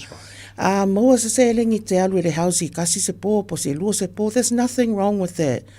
But a wha pea le alu mare kupe, kau tuli e se prize po se malu, o le mea la ngai wha le tonu e tato ainga, whaafetaili e tua na mō mai rau whasoani mai le tatua tua ai le nata ngā o le mapu maia ngā whasoani mai fōi le o le lei alma ai ngā masi o tō rua ma le tongi ngā ai ka rafu o ia stofi e mō le tongi mua ka kongi umapili ka kongi ia utilities ma le rent ma whaile whaatau ia mō ai singa extra ka whao ale ai ia se whananga kupe a wawhai kako maranga i Samoa ma kako whaarawa lave ia loa fufu mpalengi le kako life te leo le vaenga le wai sau noa i sau vau le nei tai au ma le whaafonga ma le tātou watunu wa velo se lui tau au le fangu o le whaamanatu fo i lea mo tātou ulanga i ai teimi whape ia se ua laku i le ki relax le ki aku i le whaisinga omi se i whaisinga au vaenga tā ua ia o leo ma whai o nei whaamarisi au ai mo le tātou watunu tasi ala fisiri le toi o le hase afianga lua ainga sa i sa whialo whangi lua ainga awa e elo talitonunga e he fuina ni so ainga e tati titiri sorry fe ainga ia missing ai whanga my foot in facility because it's the truth ke le an fa le kongo el ma ainga ai se a ma lo sit pepelo a facility merka ma lo o fesa ai pepelo fa mai sa ri fe ma fe ai le lo la nga fa alu ko pe o mi masingi o tuli ko pe la kuli ko pe le nga ngau ai le fa ifo ka le ko lu va veao o le se ko pe ko koe o le lo pola se ka la fa makala kur ka ma lo pe ala kur fale ai kongo fo ile me nga le mo i ka ko ai nga ngai vai kai mi but there's a solution e ele le so angi mai di mapu mai be fo ile me na tupu fo ia u le o talutono me ai e lo to lua a fa pe ke ma nga vo ki vili aku le ro ala ku a fa pe nga fa ku ala ku le lima pole ongo kai me nga ka ku fale a fa pe ye se si me a we fa ka pe asi le ainga vili ko ru ka ngo fa le ye ia ka ko mai le se perfect o ki le fa pe aku fo ye perfect ka ma lo but I take full responsibility le me na tu pole ma tu ainga and now is le mana ye le tal tonu le si a fa pe fo ye fa nga I le manguia le nge o langa o le whaalonga mai a whaangau I le pisa, ma le whai tō monei mātua. God is the answer, and then Mapumaya can help you. Opu manaia wa upi ki ngā mai lau saunoanga. Ole fe malamala mai ma le tali tonuina I leisi o leisi. Waka trust ingalo ka ko olua I whape ngā fuidu ka ko olua ka ika. Fiso o tai a mana vol te mi o lo ke fa fa ka o ka fa ngau o lo ke o ku kai mi le o le fa maku ova o le tali tonunga o tali tonu leisi. Ta se e mai le au te lenga o ta po kalame ni vai ngol ta yao. Se ba o le ase fiso san. O le ase fa malisi au. O le ase fangu. A o le a fo ise tau e watu mo le malu tatu atu. I mea ni o talonga whaitupe. Yeah. Au le a whape ngai ki whaanongo and nga ke moa fo I ngai problem o oi fo oi au ke hika ia oi au ke upset ke le kakalo lea kua mawili mai mapu mai e mau e siftosoangi o le sina whenka o lau e le longa le maa e le longa le embarrassed whapea I ngai me o ilo o langa but a whapea le o ongo sukutasi o tausanga e mo le toila lai titi a lena maua le awa noa e cure le ngai addiction because ngā iei a kausanga le iai a o an whaile tonu ki le whaile tonu le ala o whauku aku I kako listeners don't worry au ke papole ia a whape iei fo I sisi ko ai ngā ngai koke loa e se whaile kongu o le maua le whasoangi lunga le alofa a le ese alofa o me ngā wāki le ngā whaile tonu kako po kako ainga so vele ni mapumaya o mai ilmako officer I 15 Jack Conway and we'll help you. Malo whaftai sa wau o le tautinonga ola o le tautinonga soasani o se tautinonga alofa mo le madu o le tātu watunu. Ia leo mwhai ona I whaasoa I lunga o le tātu pokalame ma le tautua le mapumaya. Ia malo le tau atai, malo le tau longolongo, malo le alofa o le tātu watunu. Ta haufi mai tātou le whaaru le se leni, ta haufi mai tātou I tālonga whaitupe, ia mai se le lumana I manuia o nei whanau, I tupai. Ia la hatu uloa fu ile le me te tau ona whai, la whaatu uloa whianga sa wau, se se whainga wha mai el tāpo kalame ma le nganga whalala. Whawhetai. Ia, malo, whawhetai tātou watunu o leua, whawhunga mai le tātou pokalame le nei teime le tai au, ia I lunga le tautua fwoi ma le udanga le tātou mapumaya, pi ona iei le tautua le whianga ia sa wau mele si osi pese, ai whawhunga iei.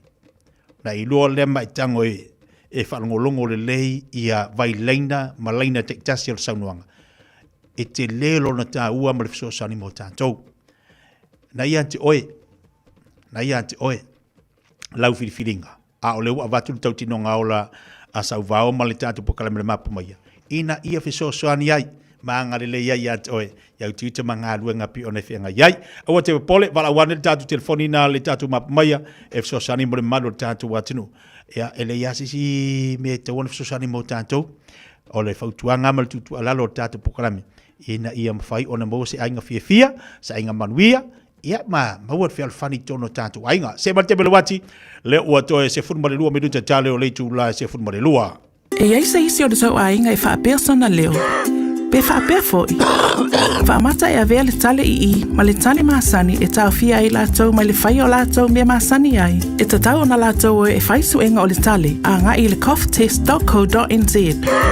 Pai le suenga o le tale, ma whai loa le fō mai, coughtest.co.nz. E le ai se tatongi. Whala au talavai, e iai tūlanga la matia ma tūlanga le lei o whala au. GlaxoSmithKline, New Zealand Limited, Auckland. E whaingo whielo o langa, pe a le leila o whaaperitania. O te talaina nei awanoa e te lesi talai I le Dynaspeak, moa o onga whaaperitania. A onga fua e ono fumau I New Zealand, pesi te seni New Zealand foi. O le a amata liawa se ngai le aso lua fito o Iulai. A whai e te au Maui Hamilton, Palmerston North, Lower Hutt, whaapea Wellington. E tala whea ngai le Dynaspeak, e wsosoani mo oi.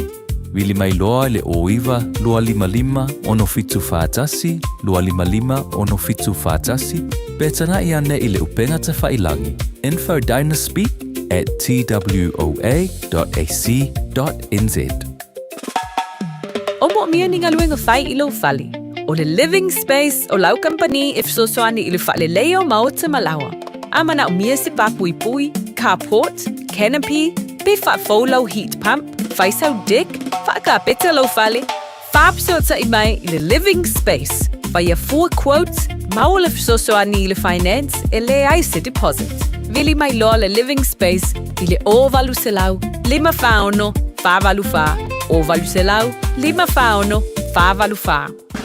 Sunga o whenga whakao elo ka wale fōu maunga Max Ila. Se inga uka amilo i au kilangi. Mo koe fōi mai lawa i o Tara i le Tire World and Auto Limited. Le ai mau aiso skoi ngā meg ma pa uka awari. A ole me Pico City. E ngā le lua lima ka alalwa i aso le kokongi. Le Tire World and Auto Limited e te maua i ta awale ma pa utau ngō fia ia New Zealand antoa. Mo fo i se ti mag wheels mo so se tu ai ngā ta awale ma le telo isi au unanga. Warren of Fitness i le na ole se fulu tala bea i wha i lo i eina e wha afafonga le Radio Samoa i nei wha abitoa.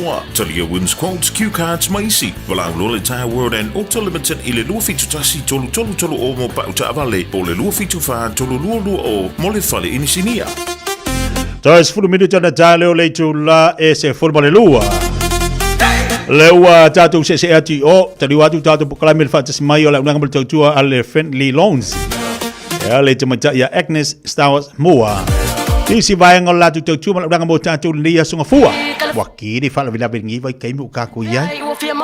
Ia aore kiri fio mau mea. Ai ori tali alea. Leo whatasi mai i al tumata ia Agnes Stowers Moa. Mo tātou le nei tai au. Ia la tātou tanua fui po le hasi fsosoni mo tātou nei tupu mai se wha vila. Ia lea te latu ia Agnes o la mwhai ona mo mo se awa noa matala mat whai toa mo oim tātou. Whatalo whatu Agnes nei vaenga le tai au. Malora se fua lau de lei. Ia malora se fua lau a fionga tia. Nei tai au fōu. Kako o mo ia songa fua. Ai, koe a maka wani vai ato. Koe inga o madas whalaili. Ia, ngā asonga fua kako ia. Ale aso mua iwa muri ngai o yongi. Ia, sa alu lei. Mo uma whani masina ia. Ngā, kalau si e sa yula. Kalau si e sa yula ia awa lava ngi se wha lave o sumai. Ko se a maka yula ili maliu. Kuso kaya o mai sa mai ko ya kaya bali liu so o vai ta ko mali fa kasi mai lo fa mole ka ya fa la ve fa ko lu mali makayula ya mali mo kia iya lele ngai manga ya me siringa wa iloanga le manga ongalit ka ko ngu ale manga ya fo ya wa le la su fa ya tu le atu ya oi lele ola onanga bala iya sa no mai e ku sa da ku ulen ka mai ai oi tango o fai pa lang oi o ia ma oli Pole vanga fai ma oli. Kai va vela ka e ma oli. Ai ma ngas fai ma oli ka ngose na ku ia le vanga re kia. Ya le va tai ia le li o lewa fai no te mole ni la la ta o li tai au te fa so ai. Le Agnes em fai ona if you se tu pe me fai ona no mai le tato na ngam tato tau. Ia whastai lava mole whawhisiliti tia whamalo atu foi I euro whafonga mai nei tai au tato pukarama. Ia e lima se lau I le $5 New Zealand. E mawhai ona nono atu I matou whale tupe la whai nao matou loan. Kusara o matou whale loan pe se whale loan foi ai e la aiti. Se sa lau le tupe la ititi lava mwhai ona e loan e lima se lau ta la. Are maua lunga le tupe na taila no na tupe lima afe tala. Lima se lau tala. Lima se lau lima afe. Ia sa le kusala amanga o misa wongo afe anga I lunga se fulu afe. Ia. Ia, e se sua tule le banko te roi mau e so ani. Okay. A mato tupe la iti mai lalo le vale na tu so le lona iti la vale lima se lau. Ale lona maua lunga la vale lima afe tala. Ia wala vai anga pusa apo le mari. Ia. Elava ale lau sao whangon maliu I lima se lau tāla. Lima se lau tāia. Lelei, oa ia kako interest rates ma kako fees for iol tātu loan? Ia kusa e fua lava le interest rates I lau loan. Ia wai ese uma amount. Ma tu te uwhaina atu ia tau talawhia ngai. Ia au noa mani tau lilo. Ia o fo ila le tului. Ma pei meni. E ilo mafua lava le interest le au wha I alo wha peona e no ina. Wha tu la fono ina o malava mato interest lalo le malo New Zealand. Ele mama se matau interest o watu 5%. Le Maria, Agnes, afa pe faisa au long. O lale ume tong ia ila le long le. Ja, if tu na I lava le toning o lau long, if wala vai lau paketi. Ja, le ngata fo ilea. O le mea itin ngafatia ona e tongina I lau tupena e maua. Pe a mai ona fai lau whaasua. A wai whaatino le matau ilo ilunga. Ona fai loa tuailea. Fai lola I ole discussion pole tala noanga. E malilie umai. E fatua pasi ai lau kau long. E mana umia se security. Ye e no ngā tupe mo mia le security. A ye fo no ngā tupe le mo mia. E fuala vai leo fai. A no ngā tupe ia pe lua whiana ilunga. Mana mia la le ye o sau ta avale. Wal ta avale pe pui a mai e fo ia le fatino ino le long. Wala ititi e so soani fo ile ye le security. E la ititi le tupe tulu I ilunga o lau no ngā tupe. Le Maria, e whaatala noa umai e tūlanga, ia whatua I doa ilea pe mo mia se security, ma pe fia voi se interest e tūlunga lau ro. Agnes, a whaapela e whaila ulon o le ale wawe e te tau ona mawele tupe. A whaapea le whaatino nei lau talusanga, ma whaatino nei ia, ona mautu umamai ia pe paonga luenga, Mai ona saini lau kono karatia nei, e mawatua nei lau se leni. Ia po le aso fo ia so ai pe whape tuai. A whapela te mana e whaila ulon, Agnes, a e whale tono credit. E mwhaino whaise lo. Ia, e fua lawa I lau ilo ilunga, ma te ilo le ao te lenga o lau tūlanga tau tupe, I le whapea na o lau credit history. Wa ia I tangata le whapea sa whale tono le credit o ani mafua anga ia o melila to ilo ilunga le au te linga. O te le se improvement, lo i le swing o lo ko le flow le alo le tupe ma faso anga le tupe. Ma wanga fatia fo yon tue fai payment le loan. Ia ai lo ilo atua o la mfai. Ia mfai on fati no lau te sanga. Pe anga fatia e oi. Ai a fai fo e ilo atu le mfai, fai ilo atu la vale tu langa.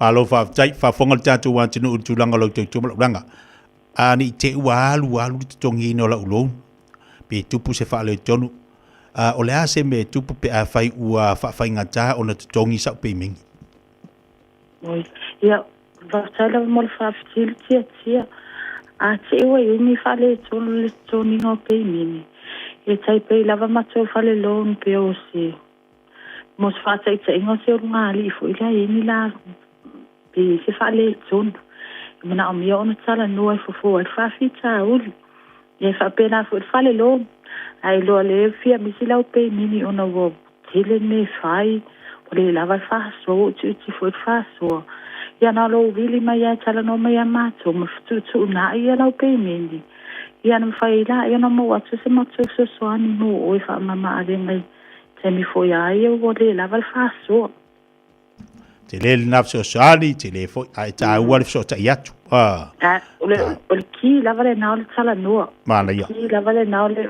so ta mai really mai ia fa ngo fie fo ila ia mo o ia mama so fo ta ua ia nei vai ngai pa na fa ilum fa fo ngai le tatu wa tino e nem fai ona mama mai lo to chom langa la si vai ngai te tu na mai wa le fa fo ngai le tatu wa tu ia be sel tatu telefoni ma tu si Agnes Aia, ia o mātou e whatu la whono ina umalava matu no ngā tupe I lalo tu la whono o le mālo New Zealand, o lona winga e whaatino mātou tiu te marakia mi o tonu, mana tō mai ma whainga sa o te mi uma, mātou tu whatu e na fo I lato o lo o ieni whaale tonu I tūlanga tau tupe. I mea tau pāketi ma sosoani atu maua toi se sosoani. Mo fautuanga e alwalwa I luma le whasoa ino tupe re ngata po I leo mea tau loon. A fia mana mna maatili, pe eni se whafsili, pili mai au nei, I le oval se lau, fitu iwa, tala no ai. O nei whaasara lau ngolo o whai ai lalo whaaman malunga le Financial Markets Authority, ia whaftaila wa malewa noa lau fionga tia, ai me sile whafonga mai nei au udi. Anu ia tele, ngaluengo nei aso. Ma lo fa tele lava Agnes mo lo tau tuma unanga mo malo tatu wa. No tatu te ba futa stay me mo mo ni funi yasi tu tuma ngaluenga. Ia, whaftai. Ia, safe for ya. Agnes mo la unanga mo tau tatu fale loan or friendly loans. Awani ngali ati oe wala wane ile over se lau fitu i vaiva. Telefoni vidi fuole na ile isau pile tongia. Al telefoni Agnes ole olua fitu lima fa lima tasi lua ono lima. Awa tele u whaamlawe wala ahu ia Agnes fa iai ua tolu au mariu soo. Se bal te bala wati lo tātonu lava le tula sumalua sumal whafonga I tātu tala mai Samoa toe whasalawina ile ne yauli. 24 hours a day, 7 days a week, Radio Samoa streaming live on www.radiosamoa.co.nz. Usi mai alau whaafofonga o le whaapoponga fo ele nei o talafau mai Samoa. Awina sa mai mo oe e lau leiti o whalongolongo le Radio Samoa. Tasilima iwa tolu amo. O te whatalofo no tātou o tunu ule amatanga le nei vā yaso tala taulongolongo mai lo tātou o tunu. O le aso lima ma le aso no November le tausanga nei, ua whaatūlanga e tango fiaia le whaamsinonga o tālo sanga apili, a le whaamsinonga o whanua masuafa. Le whaaiunga le whaamsinonga māwanunga lea whaamsinonga le whaatonu inai, le whaatūla I ese o ainga se furuwanu, mai se vaenga o ele o lo itua mai o le fitu se lau lua sfuru tolu eka, o whanua ia o whenga ua mai a whaamatu watu wha le tū la whono, he no fo ia e ainga ma tangata o le nu o le o vaa. O le asfroile o mawaena o mai eilea wha ai unga, a le fionga le tamai te I wha masino, le fionga la la toa rosela papalii, na tau aveina su enga o le talo sanga a pili. Wawa noa I lea wha ai unga o na toe su e ai, manisi o wha ai unga wha sino lava I ele lo fina waile au waa mawhenga, na fufonga ina I le aso se furu valu o September, o le tausanga lu afe se furu fitu, le wha ai unga o le aso se furu valu o Desemba, o le tausanga lu afe se furu valu, ma wha ai unga o le aso lua se furu tolu o mati, o le tausanga lua o lua tolu, ma le aso wha o mati, o le tausanga lua afe lua wha. Wa wha atonu ina ai el wha amsinonga le tū tālo sanga, ina ia fua ina umatua oi, o whanua lo wha mawina o le poloka lua iwa ma le tolu se furu, ma tu ina atu mo su enga le wha amsinonga o tālo sanga apili, ai mai se foi, ia tu ina atu ma se wha amtalanga, pe na wha pe feo na no fo ia ele o lo I tua mai o le fitu se lau lua se furu tolu eka. O wha lia le wha ai unga le tā ua o le teo ilo, o nisi o wha ai unga e feso o tai ele o lo tu la I mai eile fina unga, ina ia whaia le ami o tonu, ma ta oto ai langa tonu ni e senga o fina ngalo I tū, o lo a fia I lea ma ta upu tau wha amsinonga o whanua masuafa. O taimi o le whainga malo le vaenga e pui a ia te tau o tangata, I le paia inga se furu ono o le pāle mene, na amata whaatala no ai le tuu whaatasia, o le pūlea ma le vai o ele o le malo, ise au nanga e tasi.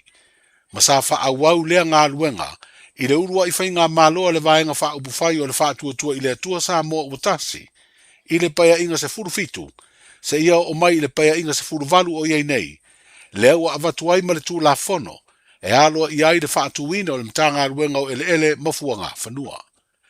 O le tū la fono tau whaofi lea na tau walunga iei ngā luenga, a le fono au whai tū la fono I le asfroile umavae, ma ua pasia I lona whai taunga whaalua, ma ua whaase e atu e toilo ilo, e se komiti whaapale mene a o le I toe fo I le maunta fono, ma o le whai taunga whaatolu ma pasia ai.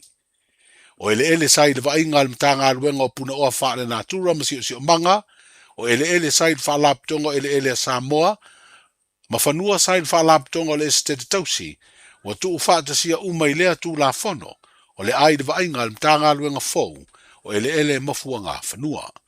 O tōru pō ngā luenga le fono au whai tū la fono, e toi tau wao fia I le aso se furuvanu, o le masina o Auguso. O le saini wha malosi e se tasi o se suafo se isi tangata, ma le wha moe wha mao ni aini wha maunga o se tangata palota, e fia le si tala I se tū malo palota, o se soli tū la fono mātu ia, ma olona wha salanga pe a wha mao nia, o se furu tausanga I le whare pui.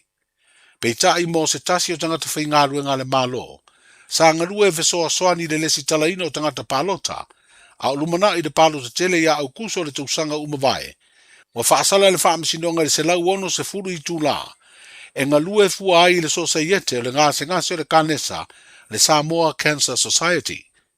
O le masino me umawai atu nei, na umai ei lea whaasalanga le whaamasino ngā māwalunga. Ina ua whaamaunia le mōnianga o le seini whaamalosi o le suafa, o se ti a kono o lo ngalue se e kālesia kātoliko, i lea fio anga o sāle lesi, e se tangata whaingalue ngā le malo na fesoa swani, i le whai o le lesi talo tangata palota i le ofisa o le komisio whainga palota. O le whaai unga tustusia le whaamasino lo whaai lo ai, o Marcelina Ulupano, o lo ngalue le ofisa o le whaalaptonga o mawai tausia Samoa le UTOS, na ia whaia le lesi tala o pāte le sio eneliko o lona tuangane. E iai pepa o whaamaumaunga e mana o mia mō le whaia le lesi tala e au fiai, ma le tusi whaamaunia mai se whaife au le nuu. O le tusi lea na saini e le ua mōlia ma mafu ai, o na mōlia i le mōlianga o le forgery, po le saini whaamalosi o se suwafo se isi tangata i se whainga soli tūla fono. O lea pepa na saini e le aso whao i uni o le tausanga de te nei, ai na tu ina atu le officer komisio whainga palota mō le whaia le lesi tala, i le aso whao i ulai o le tausanga lava na te nei, a o lo lofi atu le to o tero le tunu, e lesi tala mō le palota tele. O le na mōlia wa tōlis futasi tausanga o le soifua, masanga lue mua le whaalaptonga in siua Samoa, a o le isuiala na au nanga i le malo i le whaalaptonga o whaaputu ngā tupe o mawai tausi a Samoa. Au sauni le ulu kapia le tātu o tunu le manu Samoa i le naulua i tā longa. O le tā milusanga le World Rugby Nations Cup, i le whaai unga o le vai so nei leo le amua mua tā aloai ma le ulu kapia Hong Kong. O le astona ina te nei le tā longa ma le au se furulima filifidia le tunu o Chile. Na manu malo ai Samoa i ai e fas furulima i le se furuma le lima Chile. O se tā longa wa whaalia le te imbalanga i a sua hese di Jeremia, na mawai le avanoa tama umo le tātou au, e tā alo ma mawai isi tā penanga le lei, a wale sauni atu le tā milusanga e peo na tu uai Samoa, e lana au lakapi o le manu Samoa.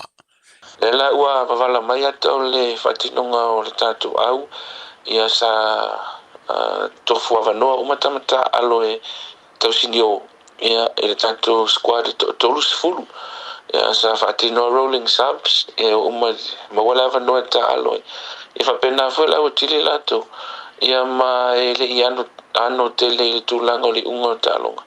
Pau le tūlanga na whawai e, ia o le aonga o le whatinonga o se tālonga mua ili amatalia lo i le tāmusanga, ia ma e uia len tātou manu malo ini aiteli. Ia ai o le mesili o le mo le whanoi whata alo umai, ia tangata umai tono le totos furu le laua maonga le talonga sa fatino ina ia wale sa le tu tamusa ia mo foi le finangalo le fia onga ia me sul pulenga ia fatulanga o tatu au mon verso fo le wa fatulanga mai ai ia o le fai unga vayaso ia o amatalia nei. Ia o le ata alo ai ma Hong Kong o talonga mua le Nations Cup. Tu salna rastona i nei aso wha o Iulai. Ia o le aso sale na i Samoa ato limo o Iulai i le tau le valu le tai au o le aso limo o Iulai au tau. Tu sale o le aso sa au tau le la sau. Ia e ta alo tātou ia alastona i mātou i nei Chile. Santiago le whatinoa ta alonga lea a mai a o le vaiaso i ontua ia o le ata alo ai ia ma le aua Georgia i te tono lava o Chile. Ia mo te se e leisi ai ia pe tolu le whaitula e malanga i se atu ai. Ia ta alo i nama Georgia, a mai ata alonga ma Georgia. Ia o na malanga le vaiaso e suso ai. Ia i Uruguay o i nā le ata alo i ma le aua Romania. Ia ma te orunga i loa ia ta alonga il Nations Cup i le whainga mua le nei. Ia le whamalama o te alonga whaamalo o tala mai i le World Rugby. Ia le in masina Iulai o ta alu mai aua tunu umalalangi. Le teitei malanga o le manu Samoa, le fionga i ansua hese di Jeremia o lo i le tunu o Chile, ma le tātou au le kapi mo le taamilusanga o le World Rugby Nations Cup. I le toa se lau tangata ua le sitala suafa mo le tuunga o le malafoni lo na valu, leo le awhaia le whainga o le vai o nei le stonai. O le 55% o lea o whaingo tangata tau whetuli. O sui mai atunu I whafo e pe o Saina, Japani, Amerika, Italia, au se Talia ma New Zealand, Fiji ma Amerika Samoa. O whaino le sunga ia seti a fōlo o tau la mua le te penaina o le malafoni. O nisi o le a waisa tau whetuli le malafoni na whai ai Amerika Samoa, I le whai unga o le vai aso na tenei. Ai ua malanga mai I Samoa mo le malafoni lo na valu, ia ma o nisi o le whaalua leo na malanga mai I Samoa e a wai. O le astona I nei lea wha moe moe pe o le vai vai ina ni vai nga se wha. O le malafoni au tua e amate I manono uta le tasi le vaveao, o le malafoni mata ua le half marathon, e amata mai fale a siu, o le isi vaenga e amata mai fale ula, o le isi e amata mai vai te le tai, ma le malafoni e tolu kilomita le mamao, e amata mai vai loi fale ata, ai tini uma I le maota o le malo I le ele fou.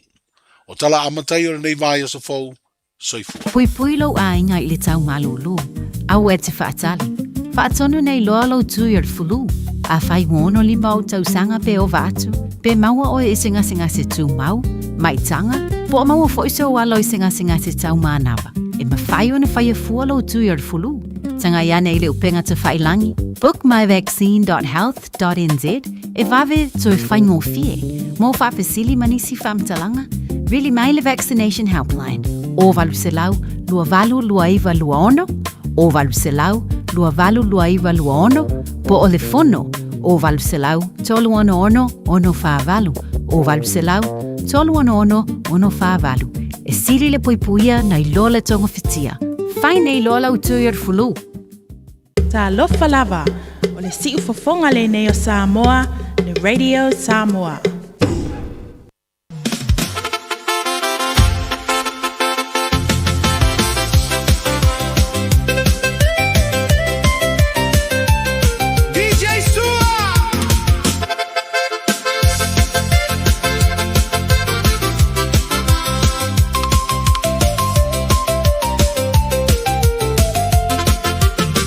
Leo laga nei ualasi Le ai sa file muna o le tagi Mana tu ile a mataga Na olo I mata o le tagi O te tuina tu o e te alu Alu maavelo ufatu Tautu ana upu matala Na tu utaliga atu e mama papa Galwega fava I taimi uauga mo aiga Fesoaso animai taimi ole mativa Watulelei ai le tele o aiga Galwega fava I taimi au setalia mani usila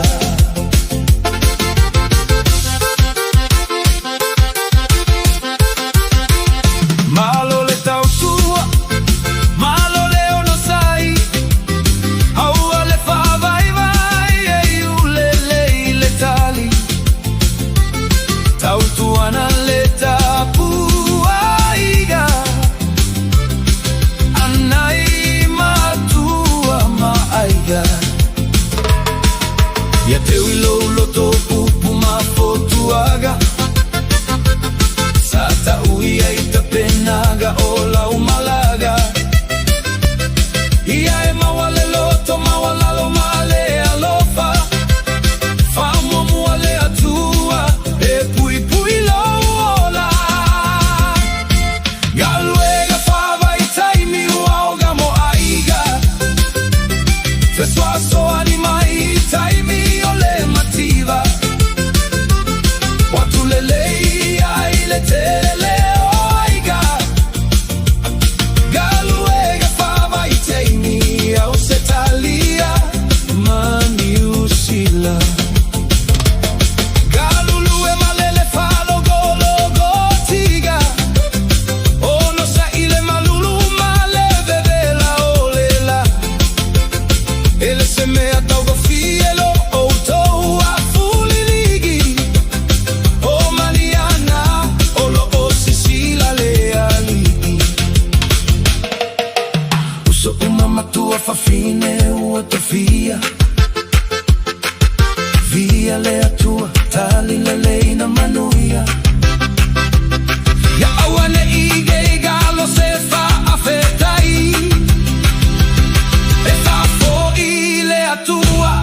Lo tātou matai Galuega whawai taimi uauga mo aiga Fesoa soani mai taimi o le mativa Watulelei ai le tele o aiga Galuega whawai taimi I au se talia mani usila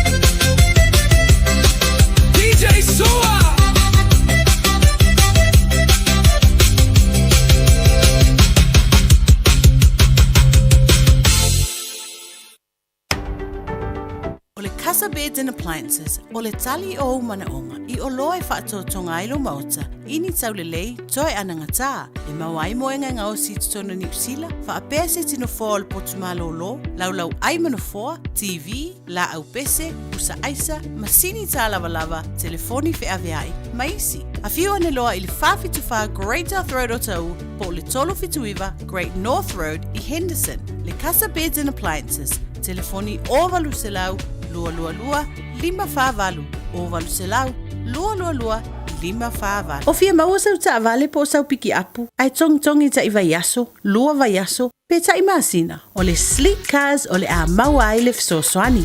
Ua ta pena le au whaingaruenga a le sleek cars, mo oi malo a inga. Aua e te popole I se mea e tasi. Te tala fitu aso, mai le sifulu I le tai au, angai le afo le ono le afiafi. Tele la lai au kilani I saute, mili mai loa, I le o lua tasi wha, fitu lua selau. Po le o lua o, wha lima, tasi lima tasi. Hey, where you two off to? We're going to go drop off Nanny Aroha's bus screening test. Have you done yours? No, this Nena is too young. What anymore, Nena? The age has just come down. That's you and Papa too. The starting age for the National Bowel Screening Program is now 58. When you turn 58 or 59, you'll be sent a free bowel screening kit every 2 years until you turn 75. Please do it for us. It will come in the mail. Le Shine Dental, lau fale fa inifo fa moina. La tau te whaia fōwha te alanoa ngō unifo, ia so lulu tai tasi.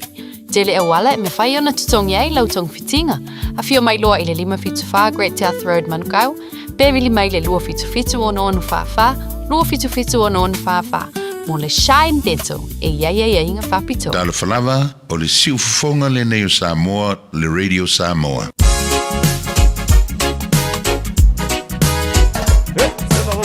Straight from the basic of the rhythm of the politics.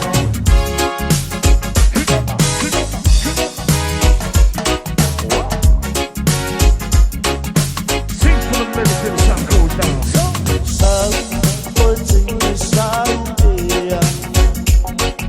So my pain body air.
le fa ili i au ki la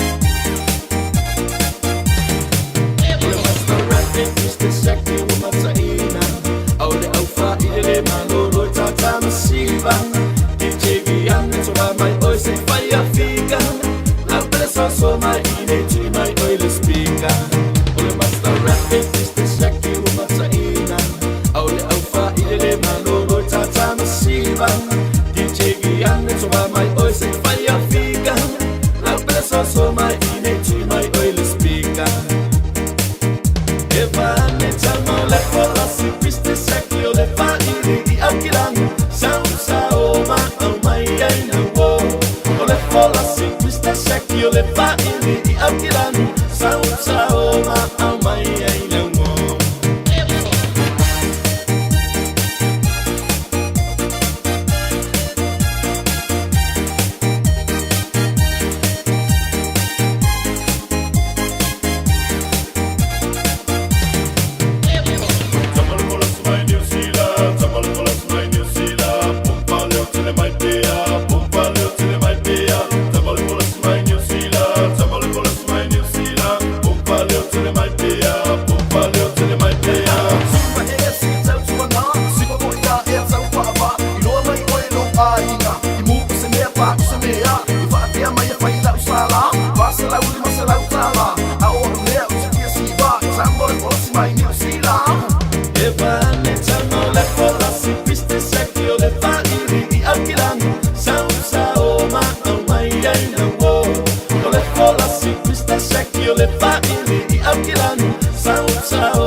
Alova Samoa, wa ule ne yokas futialu, awal suia ngila wa ule kio. Eva mai ina se fudu lima iva kolu, amo, Radio Samoa, vevela a. Ata eia fua moa, ta e tutono la pisi la foia i mea ai. Ai le ole pini la pisi maasani. Leanga ni ai masivaya o mea ai, maona la pisi, ifa ama umaua. Tamaki Turuki, altogether Auckland. Kia ora Aotearoa. Good news. The starting age for the National Bowel Screening Program has dropped from 60 to 58 years old. You don't need to do anything. When you turn 58 or 59, you'll be sent a free bowel screening kit. Happy birthday. Even better, you'll get a free kit every 2 years until you turn 75. Bowel screening can find cancer early when it can often be successfully treated. It's free, quick and easy. Bowel screening saves lives. When you get your kit, just do it. Oso. Son, fe o kausinga iau makari I la manga iau lau ka vali fou. Aboi amu uso. Bag. On Enterprise Motor Group man ka. Wa uso yaid kaya wangi. Lei yang whakamoe lau whainga duenga. Ai o akurea Fiafia wa show lau ka mai lunga lau ala. Pa wa koenga ka vale. Piki apu SUV, van. So koenga ka vale ha. O fe foi cover. Ole lima ongo fiku Great South Road man kau. Pe vile le over se lau lima o rua korfa. Enterprise Motor Group man kau. Sa ili, fili, ma ave loa lau taavali. O mo mia ni ngaluenga fai ilo fali. O le living space o lau company if so soani ilu fale leo maota malawa. Ama na umia se pa pui, carport, canopy, pe fa lau heat pump, fai sau dick, fa ka peta lau fale. Fab so ta imai i le living space. Faia 4 quotes, mau le fesoasoani i le finance e le ai se deposit. Vili mai loa le living space i le o valu se lau, 5 whaono, 5 valu wha. O valu se lau, 5 whaono, 5 valu wha. Ya, le tai bele wate leo te lua se furma le valu minuto na ta leo le tu lai ta si dungo le tau tuam la uranga si fonga rede sa mo ta si mo tolo amo. So ingo tatu pokala me ne foi vai ngale uli mal fa fonga bai le tatu wa tunu. Tatu tali watu Samoa ila unanga foi mal tau tua fa opea le fionga ngal mana. Ti pe au tanga vai ya pe ona liberty mai nisi o vai ngame le tupu tolo tatu wa tunu. Ai fa tai o le ua te mo le no male sui fo la leo ya le fionga ngal mana. Mo tatu sina tala o i melo tupu tolo tatu wa tunu. Ai mai se fa masinonga. Pe ona talia foi ia I unga fa masinonga pe ona ia tu malo ia ai mani o leua mo mai le fionga ngal mana ia la mai se o telenga le foi fa moi pa talo fatu mo le ngang fa lo le fionga le I malo le on sai malo fo de pale tu manga luenga nei va yaso man dia songa fo se fo man ia tia ngai vala o mai lo vingi da ko le o de le masan ia ai pa talo fatu le te fa malo ko fonga malo te wata ia sa no ia pe se le o sel nei tu e lo le e lau ko ar kulanga o I eso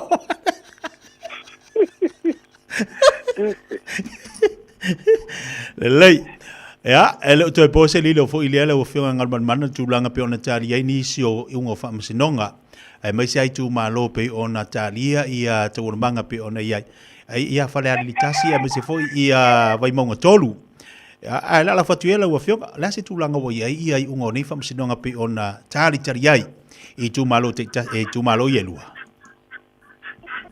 Aftai ya msalo na wa maua ina New Zealand ya male maturu inga umbo la langi ko itala o le mo atu itua o le tau nunga foi o fam sinonga na lawina el tayo na le la le malo mai fale ali ditasi le la tu talo sanga pidi el ko pule I le fai unga foi le fa ma ni e mo dia na tasi ya le wa mai le fai unga fam sinonga talo sanga pidi o te ena mo fa le nga ina le tal sanga pili ne ia toi ro ino le fa ai nga al fa am sinonga o nga palota o le la o fa tonu ina fo fa am sinonga ina ia tu ina tu le lipoti le fo fitalai le lipoti fo ile sa au mai le fa ai nga mo e longo ina ai le fa ma ni al moria nga tasi o nga fa ala tu ia ma no ai le fo le tu malo o le no winga o le utoi fo ia le fa nga na ia ia le foi la le asa uni le tu malo fale ali tasi ila na palo tele titi to sa ide so na su fono ile pale mene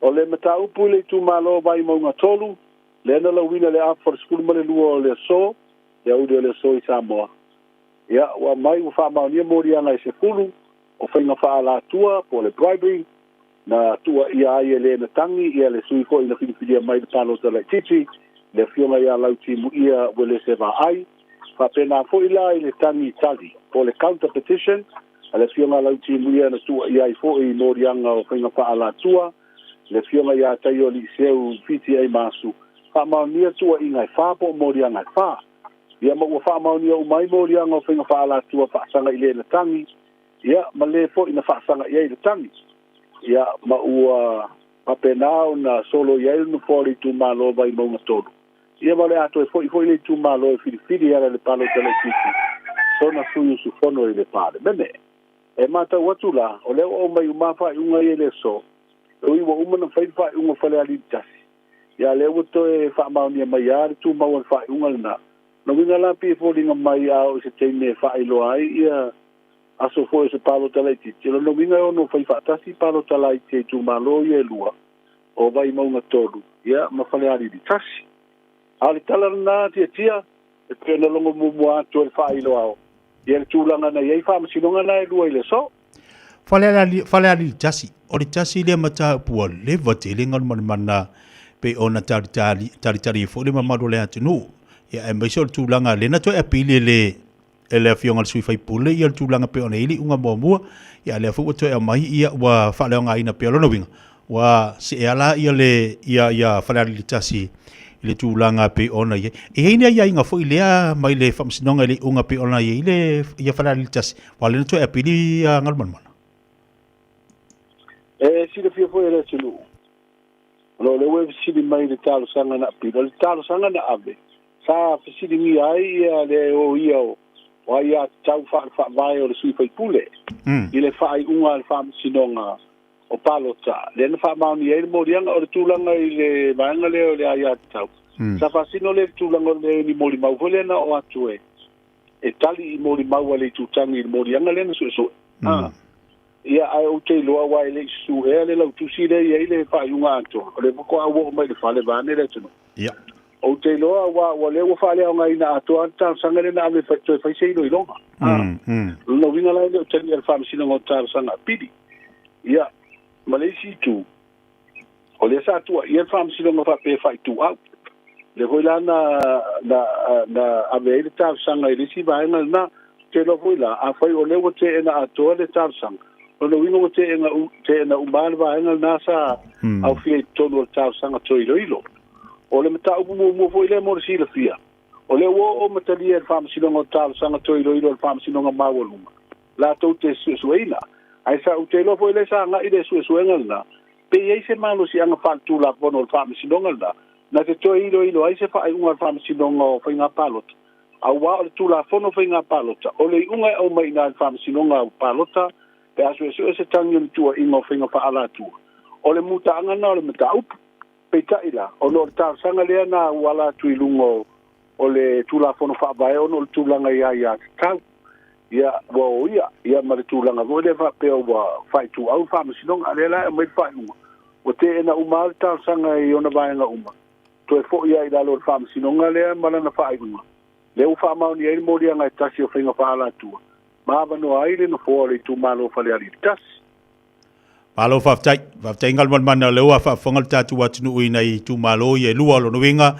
pe ona saundoa o le am fai ona to e fainga palot ia ai o le a lo winga le a fai fo ia e fainga palot ia tu malo ye lua i te me tasi pe ona fa fonga bai te rola fa lo telefo ile aso ta ni so vainga pe ona ilo tu ia fa faftai mo le ni vainga le uli se vangala wi si vainga ngal man le si vainga o pa wala vainga le silma yai a ni si va en la tu ia se stemi ai o te lo fa ta ia fa la mai ne ia so e vo te lo na duena ia ai le fa ia fo io le alo fa tu fo ina o nga ma sa ni tato o le longo pu ali o tato o tunu ile aso male te mi aso i me tu pu tato o tunu ai o te lo la mo se o te lenga fo o tunu ngo fa mi sinonga ia lo ile aso ta ia malo fa te ngal man mo dio de aso se fo mai manuia lelei o na ye vaenga na pe na fa bali tatu wa tunu o le uma fa yon tunatu ya le o marino le mate le vai fa le ali litasi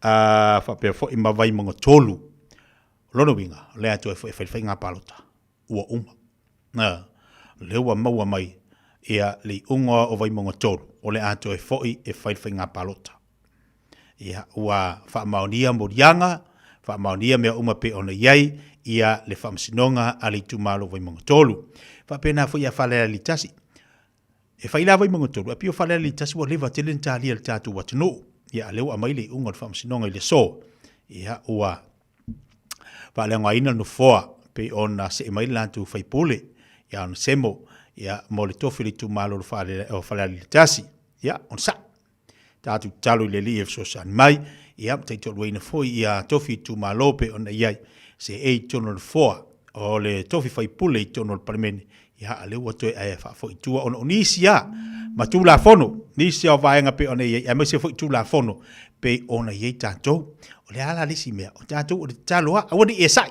tu lo fa fonga tato watunu a woni e sai se me tato ia o tato tap tap poi tato no fo talo tato fainga malo wa te wol manga pe ona ye ia ona o ye tu la fono o man fa tato ele par mene male malo e fai mata yala mala fua i mene o fainga palota ia o te lo fu ilae ile mafto mayo ainga wo mai masani e mesi tato uma i tu malo te tasi fale a lili tasi ma vai mongotoru ia on sa tatu talo lili ia lo na file mo yo tatu tangata e mesi tatu ngai tatu tu malo fa wau po kalame pe ona yai woni tatu popole te ta pena fu ele tu isi tangata mo tato pa wona me e tato wo lunga tu la fono pe ona yai te bole wati le tos fu maliva minute talo le tu la tasi ele te mount tato so ta fu ele le afionga ya le pepe tala ile ne marto tu nanga tato di salmo tato le mtanga nei fu yaso Ai malo la nga lu malo fa malo los.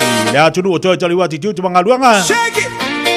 Shake it. O tu toile nei fo ya son fo. Pa malo ati nei ave ta vale. Ia bala nga se pola kuka. La tolo fi ngai nga se ngo tau ma tanga le so.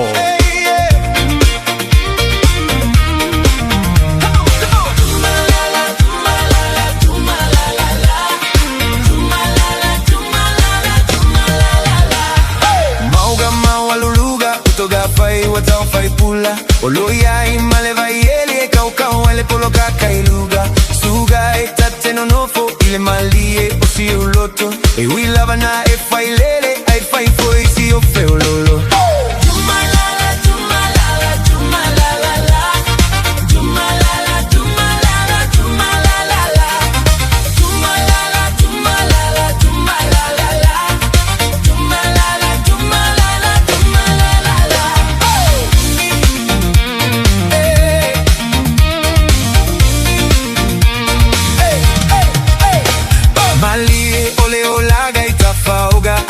Matama moli la numo ana lena iluma ole tatiana pe sa una ope ai sa pagafa ape fea ave ole pe wele si ai pula pula mata osimea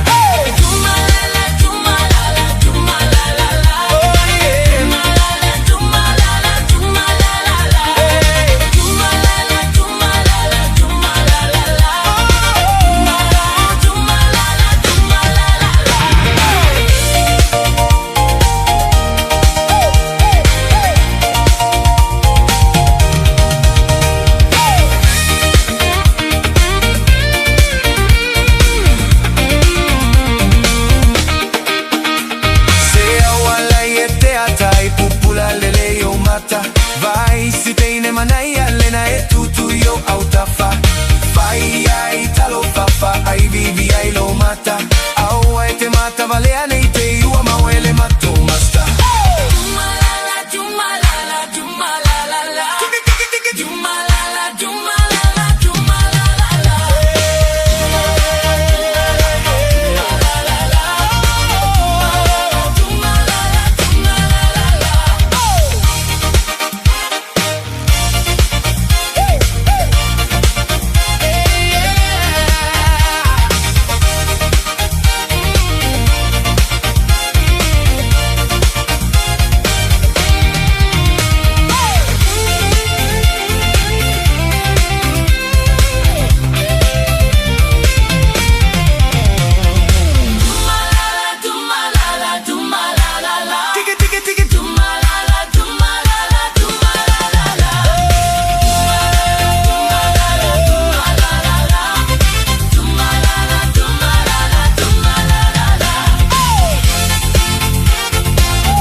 gaoi ele ai se oi aso se goi fai la vai ai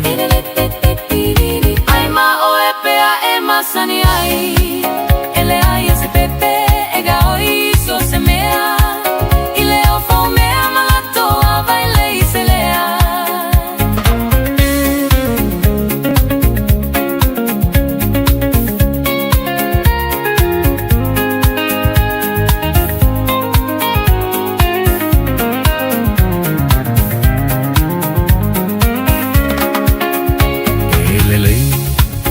le foi le pepelo e mawana mea yo la fa alusi pelo e pepelo le ata mata e moemo tau te la mai ayo o pe se paelo o pepelo laiti le anga sala vineale aya fai somo loi le anga salamo totale aya fai somo loi le anga salamo totale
lang alo yung fiber o tinofo matapuai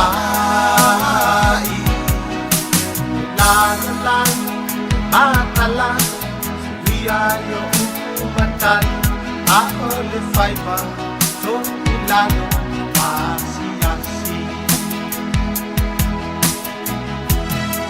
kele mana ate na populonga Sentasi wai la faiai Awane fefe fai mai sama natu Uma e fuli tua maia Tatu ui natu ai e alu Te taunu ungayo au mana onga Ule pea oi lau sao le tonga Pai yoa lo nei mafatia Ise ua fai oe madia Ola la to fa Italia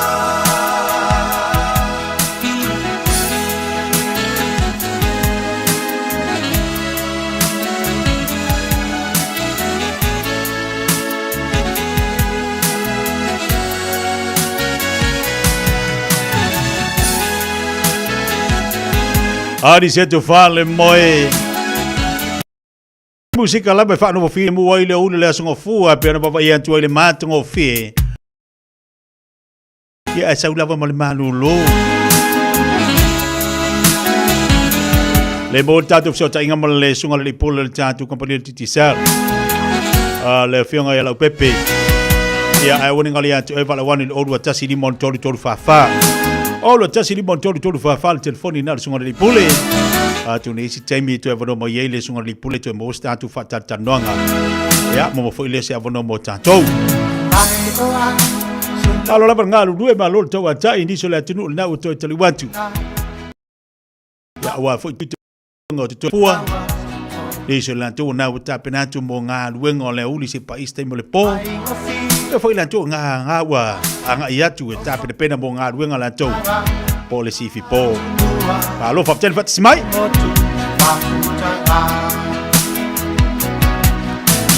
solo maya olanga aya lo na lele kele tama dia avea wifi si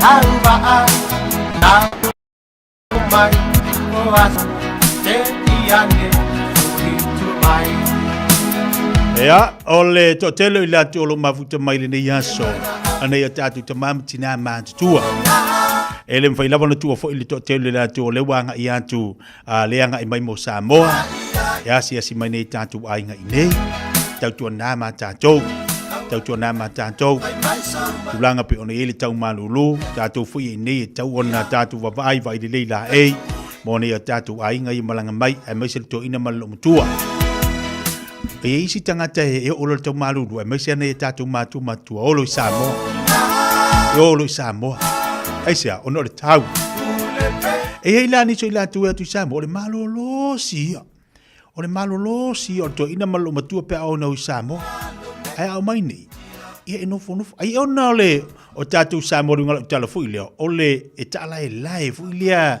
ele fa pe ka pungpungia le fa lo lisi ai ngalisi ai ia au na ala to ina dai au ma lo matua e o atu vele le bao ia o atu fai nei ngaru ngai fafu sa vali ia male mana ia le tau tono tatu watu no au neila ia tsaune ia nga o ya malu fa o lu malo fale o tu o lu fale ma uta falo fale ele ma foi na vala watu ni sia nga malo lava o mai ia ele foi nga vala fa pengai o Samoa ia o le pasi a kwar sa varinga le ai ngoi fa kau mai o lua ea o abele ngai ku ta lai no fuanga ta lai no fuanga fu ile e fuli i ole me nai mana i fi ho fu nai to ina mana lu matu Samoa ia mo e si lunga fo ia umal tau malulu le tunu fa to mai la ia ta mai fu la ia nei o male le vai aso na te atu nei o whanongolongo le fono le tātou watu, le fono le parimene. Fono lea, e se le mana ia lau whanongolongo le whela whalafa inga su ia whai pule. Le pasi e ina o le tala le tupe. Ta ua i o vaenga na te whanongolongo iai, ai meise o fesili a su ia whai pule, ia pale tele o mana onga. Tele o mana onga le ana watu i te tonu, e su ia whai pule wha leo la tu malo. Ia pi o le paipa, o awala, o karingalu, tele i o mana onga le sa avatu o le elitise. Ile, mawa ila ile, whila whalafa inga. Ma le pasi ina, o le tele o sui whai pule. O whai pule umana u whalangolongo i tonu le parimene. Lato i o e ina le tala le tupe. I o e ina le tala le tupe. Tala whata auto le tupe pe ona yeile nei pa inga. Le lua o noanga i o le lua o fitu. Mana ia fo ia whaafsili. Mana ia umamea na te whalangolongo iai. Manatu malangona su ia whaipule. Ia ai, e folo mai amal manonga. Folo mai amal manonga ri tu malo. E mawhai ona fisoso ni ai le malo. Niso ilantu o mana o ngā ia na whai mai a o amatamili palimene. O niso ilantu o whai mai a o mana onga a wala ngā lue o whale a onga. A mele mana iai. Lewa pasi al tala tupe. Ia, wa amatafu ina whanga solo. Ai, o le ile saunuanga le sui le teita ili tuanga i le taimi o le aso mulumuli. Leo o Fiafia pasi al tala tupe i oe fo i el tap. Pauan mer, fatino loa, fatino. O le fatinonga la, le wanga i ele malo. Fatino na i ele pasi e ino la tala tupe. Pe ona i ele lua olu ono, ile lua olu fitu. Ia, e fo inisi e fai mai wa overfisi o isi fai pule. Ai, o mawhau aia e se fo ia la ta ita whalangolongo. Li ta ua le telo fisili. Ua, malama tili ai le mata upu. Malama tili ai i le tala le tupe. Ai, e se fo le tō wha mamau ma le tō wha sa ili. O minista o le kapeneta. O minista. I le latu tali e ina. Le latu tali ina o wha fisili. Asu ia whai pule. E wha malama ai vaenga o lo o fia. Malama ai la tunu. Ia mantua fo ilaso ia tatou. Tatou o neva mai. Tuanga fisili. Ai le fisili te le mamlama. O le manai ala. O le telo mata upu sa tonu o le parimene. Sa tu fisili a sa talia ia minista. O matanga ruenga te tasi. Se i vangana. Ua iai ia se vaenga. O le fisili. E whalau tele lo na wha malama ina. Na tali lo leo le taita i le malo. Ai an tali fo le parimia. Oka, o le mana ia i o le wha. O le wha lau tele ina, ma le wha malama ina, o le mata upu. O lo wha fesili pe atu ngā ruese sui a whai pule. Ia maanga ia le fongo o pasi, ia le tala le tupe, le lava iaso ta Fiafia ua manai o pasia. Tala le tupe, ia le wanga atu le malo. E whatino ia vaenga.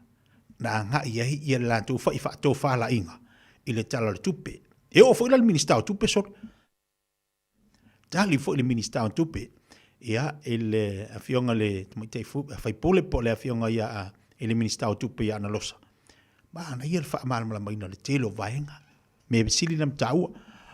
Ai ole tila o vaenga o le fono no whalongolongo o ka se mana ia. O le ise me fo le kau vevesi so. Ai piu karikari e fai suwanga. Ma le upu alea ia tātou la lango whaatasi, ma ia tātou nuti mea whaatasi, pa ia ngā rurue whaatasi.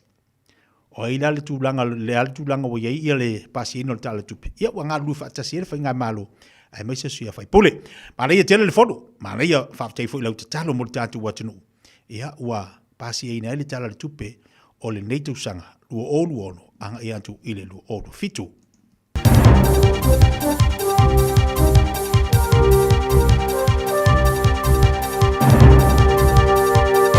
In this update, climate activist Mike Smith is filing fresh High Court proceedings challenging the government's incoming amendment bill. The amendments to the Climate Change Response Act would prevent tort-based climate litigation. Jordan Dunn has more. Announcing the bill, Justice Minister Paul Goldsmith expressed his intention to stop Mike Smith's claim against our 6 largest greenhouse gas emitters. Smith's new proceedings accuse the government of acting with an improper purpose, intending to disrupt an ongoing court process. He says the decision was made with input and consultation from defendants in the case, without also considering him. In Venezuela, temporary food banks and hospitals are being set up to help survivors of the country's devastating twin earthquakes last week. More than 1,400 people have died and more than 3,000 injured. International aid and rescue teams are arriving to help, with thousands still missing. BBC correspondent Will Grant says donations from across Venezuela are keeping people fed. The queue for the food is several blocks long. It must be 500 to 1,000 people long. This has been constant. Gloria Vale has opened its doors in a new documentary, Devotion. The Gloria Vale story is a 3-part series produced by Dame Julie Christie, airing this week. The series features interviews with current and former members, alongside outside voices, as heard in the trailer. The narrative is we're a cult. No, I'm doing this out of my own free will. Temperatures continue to break record highs as Europeans continue to swelter. The heat soared above 40 degrees yesterday in Germany, the Czech Republic and Poland. More than 1,300 deaths have been linked to the heat. Germany's DW News asked these people how they were coping. I was expecting warm, but not 37 degrees. That's like tropical. If they know these things are going to happen, like with climate change, why don't they act now and do something? I don't know how you guys deal with it, but like back home, Canada, where I'm from, we have AC. The weather's, very hot though. And that's news. To sport, and Shane van Gisbergen's return to his winning ways in NASCAR, clinching today's Cup Road race to sweep the weekend in California. He's credited the work of his pit crew after only qualifying 6th. Yeah, what a day. We were really bad yesterday and these guys did an amazing job turning this car into a winner. Canada have secured a stoppage time winner against South Africa to advance to round 16 at the FIFA World Cup and will play either Morocco or the Netherlands. The Black Caps are on the cusp of an historic Test Series victory over England, needing just 6 wickets on day 5 at Trent Bridge tonight. And New South Wales League coach Laurie Daly is defending his shock selections for the deciding state of origin in 10 days' time. That's sport. I'm Wendy Petrie. Talo for Samoa, o Mr. Cowboy Lenny. Whaafafonga ma mai mo mai pea I le Radio Samoa. Yeehaw! Radio Samoa. Taslima Ivatolu. Why did I join People's Panel? Because this is the city I live in, so I care about it, and I wanted my voice to be heard. Search and join the online People's Panel. Complete surveys, win prizes. Tāmaki Turiki, all together Auckland. Au ki lani saute, o sa ili se Samoa oe malo ai. O le Enterprise Model Group manukau o lau fale tāwale wha moe moina. E tele tāwale matango fie filfili mai ai, tele le fisosoani o lau whai ngā luenga mo oe, mo se tāwale talafia ngai, su mai I le 5 Grey South Road I nei manukau. Asias fo I le upenga tawhailangi enterprisecast.co.nz, pe wala au mai I le ovalu se lau, 5 lua tolu wha. Enterprise Model Group manukau, sa ili, filifili, ma ave loa lau tāwale. Hey, where are you two off to? We're going to go drop off Nani Aroha's bell screening test. Have you done yours? No, this Nana is too young. What anymore, Nana? The age has just come down. That's you and Papa too. The starting age for the National Bowel Screening Program is now 58. When you turn 58 or 59, you'll be sent a free bowel screening kit every 2 years until you turn 75. Please do it for us. It will come in the mail. Tanoa, tanoa, tanoa! Mawa el fapito al fale o fole tanoa. La el fanau. It's a los furutala. Of tino ali imatama. What's a los furutala. Limas full percentage ese bensaola e tinama tamaitai. Air. Susuma ilo ile tasi lima iva oni hanga mall oni hanga. Pefa so ta imai ile lua tasi fitu. Tolfafa ono. Tanoa, tanoa, tanoa.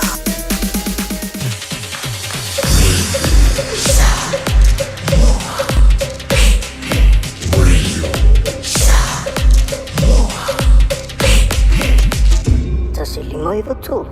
Amo.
Se football jasi minu jalo tene le Julai jasi le tautua. Mala unanga si football really Samoa jasi lima ftolo amo. E Jula mun mun tanto po kala me pena maftu mai le tanto wa tunu. Malo le pale malo fa malos. Toi fa malo atu na itamam tina matu e moto malawa. Niso la tolo mafuto mai tono le tanto wa tunu Samoa. Ele tanto tautua le jasi ono tesi mal jasi fa mo. Mai se ni so ilan tau e kalisia metisi le wanga ia tu melu sunga fondo. Mole masino Julai. Ya fa maluat malol malanga manui. Tau tu na fu imata to yo malanga. Mai se usunga fondo e kalisia metisi. Tau tu na ma oi la malanga tu Samoa. Ya ole lapta ingai mertu la lo tatu pokala me pe na mafutu mai to telu la tu malanga. Tau tu na ma oi. Pa ai le le la malanga mai se la to ya me ye tel mo oi. O le tele o te mita te vatu wale lea irunga le ako pa wale iloa. Alu rua ka walangu wale lea irunga le Facebook le ako pa walu matangata. Ia ke ilua nga whai le lei ia tusi le lei lo wingoa. O lau tua tusi ai maise o se whai longa. Whai a whai longa ko inga malo mako ia sora. Nga le avanga le whasi ie mumu. Ngongo aila wako pa. Ai a ahuane ile iloa se mea. Ai awala le la malanga to tele tatou matumu. Ono wenga ya e fu ila mal au atu fu ile kinganga kango kwa disanga aku ya ala au atu wa makosoko so kwa ngala kolor e ke lo ngofiala wa kuma mama la wa kuma a e kango kwa ngafu ako kilo i e mama la wa ia mal fai donga la wa ia ke lo ngofie fo yala ai afa pikira ku Samoa ai pikira wa ko ngwe mama fala wa ko va ngwe ese fu ile lang o le fai donga le ia o le ke veru ngalo koloni o ke veru ngalo koloni ka kia pe o e o ako ko piki mai wala i la tu male valele pa malo tu ila ya ti la tu umala va na o ta pedatu malanga tu bulu sunga fono le kale se metisi pe ona ile nei tu sanga o le vaso bulu foi nei o tu anga o uma foi le nei kwata vai le va vitele le lo tu sanga pa malo tu ya te o matua te paua ni o le vai aso la e alu tua mai u supoa ta pena i fana pa malo atu ya te o tamam tina yo to tute mo to ngaruenga pa tino le ta ya o le manulu ia fa malo fo nei fanau fa malo atu nei fanau le ono sai ma fa malo si ya onga le to e fa ngo fi nei vai temi e le wa tatu yai au le fa malo si ya o sai da onga ongo sa ia ila ongo sa ia le pengi mare app ongo sa computer ongo sa laptop kwai lofu ia le lei ma le pisa to ina mo matu ia o to anga le onga e wa ela wa onga mo le ngalu nga le lei oi la te fsiri ai sili lo le tinga ino tamam tina vi ia lo le li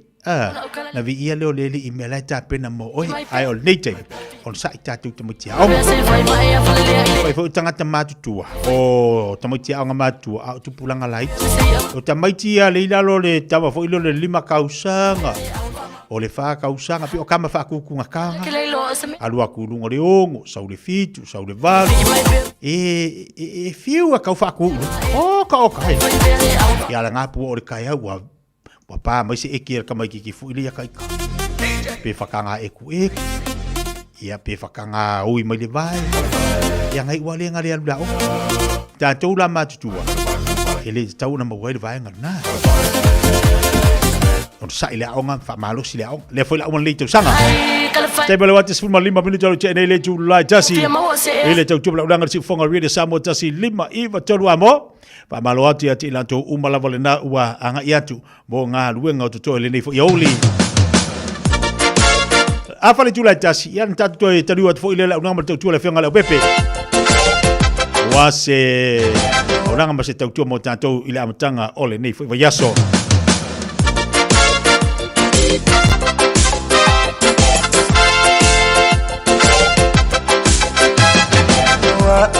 Say na fulao may basa Yesu sa uo masaiyo sa upaanga sa ulai at sa faiko ito ay awas na etino ino Afayo ole sila na fulao may basa Yesu sa uo masaiyo sa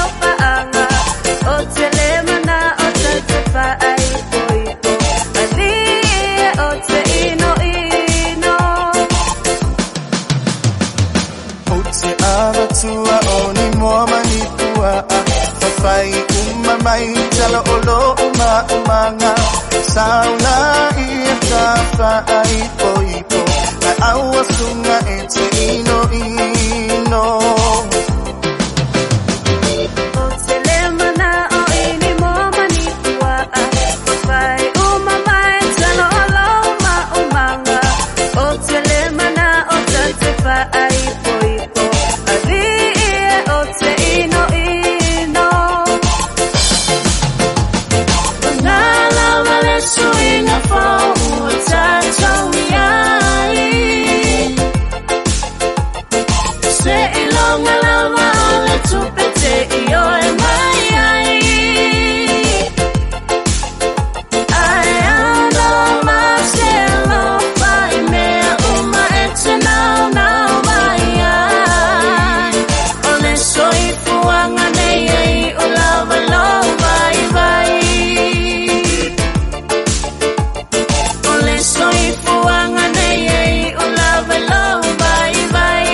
Sofa apea matapsalinga saula ia tafa ai poipo awa sunga ete ino otelemana o ini apea ila mama sofa apea matapsalinga otelemana o tatefa ai poipo alie ote ino ava tuale io la upuse tupe atano no fo lava e pule saula ia tafa ai poipo ai awa sunga ete ino au mai la ia le ki o la upuse tupe atano no fo lava e pule saula ia tafa ai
Of life sent down from glory.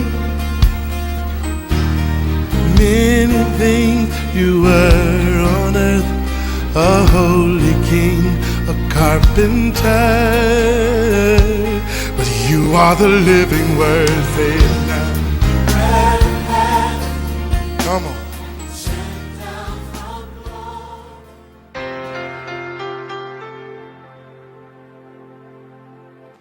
Mai le tatou por kalame o le areto le ola ele ne yaso au te fiafia e whaafeiloa i te oe ia ele suafa silsili o le tatou wali I whaola o Yesu.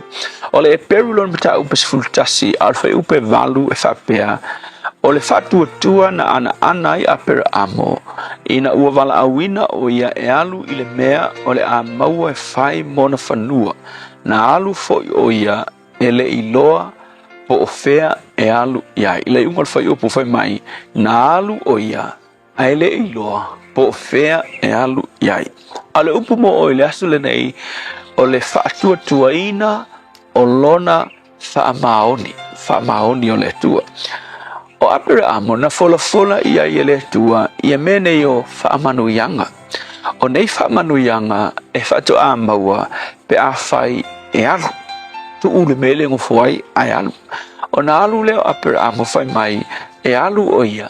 Ai lei loa po whele me alu e whawhako alu le mele. E le i makua whamatala uli i le tua le winga o le me alu. Iai pawal mea na whai ai le tua tu ronu ai alu. E le i matua malama lama ia apera amo. Ia ile folfolanga lea le tua. Ile mea o le alu iai. Nga o nga mau ki ngoa lawa apera amo. O le wha maoni o le tua ia na folfolanga. Na alu la ia apera amo. Ia o na whaile o le tua a e alu. O ke wha manguia ia te oe. O le whesiri la mo o ele nei aso. Wha mata pe a whaikau kuspa ia. Ai se ana usi tai ai apera amo i le tua malu. Ku ulonga nguu ai alu. Ona ua malama lama i le folfolanga le tua po o le mea lai alu iai pe o lona talitonuina o le tua o le kali o lona talitonuina o le whaamaoni o le tua e il whaupunga e whapea o le whatuatua e le o le iloa o le mea le nā e te anga i atu iai ai o lou whatuatua ina ma talitonuina o le o lo o lua sa vali whaatasi mai o le tua le nā. So mo oe i le aso le nei. E le o lo tau mawhai e ke malama uma i le fuafuanga le tua i lo wolanga e tāua. A le mea siri le nei tāua o lo whaatuatua ina lea o le whaamaoni o le tua o le o lo o wala awina lo wolanga. O le upu mo oe i le aso le nei. A whai atu ia le tua ia te oe i se mea e te tango e whai. Ma e kango le whai. Tusa lava pe titi lo malama lama ma lo iloa le melenga. A e iloa o le finangalo le tua e ke kango e whai. Kango e whai. A wafo o le tua e se ana mea o tātou. A au mai se pol kalame ia te oe ma se misiona ia te oe te alu e whai. E ke manga o se e malama lama umalava i skepu uma, skepu mua lua koru wha, se i oa i le skepu whai, mali unga o le mele o wala awai oe. A o le atua e se le whainga wanga mea, o le atua e awa wai lona wha i lo mai, o lona fina ngalo wha sino mo oe, i le upu fo le e progressively lona winga e wha e awa wai, winga e awa wai fo le wha i lo mai le mea mua. Ia afa pe ke uskai ia mai malama lama le skepule kangolo le tua ia tatala skepulo ngalua a e uskai le skepulo ngalua ia kangolo le tua fa bavala mai skepulo ngkoru a e uskai le skepulo ngkoru e fa pe na lona winga e awa wai ska mai me foi ska mai me fa ali mai a e uskai mai fa langolango le tua a ia fa ali mai le tua le simea so fa pe nga umalava le mena faia e le tua ia aper amo o singa mea ngai singa malama lama ngai e whailo mai ai nau stai aper amo o le alma fuanga e le fa penga kau mawhai aper amo a he le tua se o malama o ke le alu se o malama lama a koa o ako inga ngufuanga rei kanana o ako inga tangata o loo iai a mea makau kia ia aper amo o lona talitonuina o le tua nga wala awina o ia. Le iai le whaupunga i longa lava i le tusi fo i le aroma e whatatau ia apera amo whai mai. Na whaatua apera amo i le tua o na taua mio tonuina i le o ia. Ai le ialu apera amo e whaatino le finangalo le tua. Nga mua o na ia talitonuina le whaamaoni o le tua. Nga mafu ai o na ustai. So mo oi whalinga yasu. A fai o ese meo fetala ia tule tu e kango e fai o e stak o e kaupopole e fika i luma fika i kua vai a e ngofo e ngā ma fika i luma fika i kua o le unga e o anga ele faia a le me ke faia a e lolo o le tua o fikalai mai te faia me ngā singa mara malama ngā a mata i loa a wa a e uskai ka mai mara malama le nā o le a whapea o na wha i loa e le tua me umalava le tua soani i se tasi o lo kau mawhai whaatino lo finangalo ia ai o masa lo salo lo na mawhauwhau whaafitai Yesu. Amen.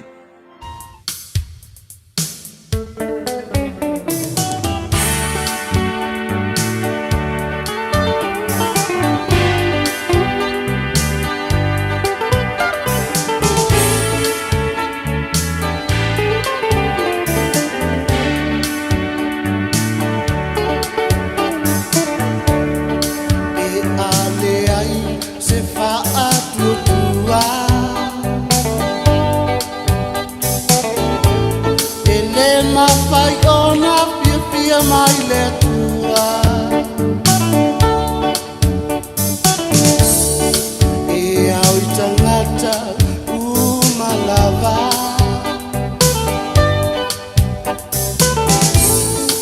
ona talitonu o lo o soifua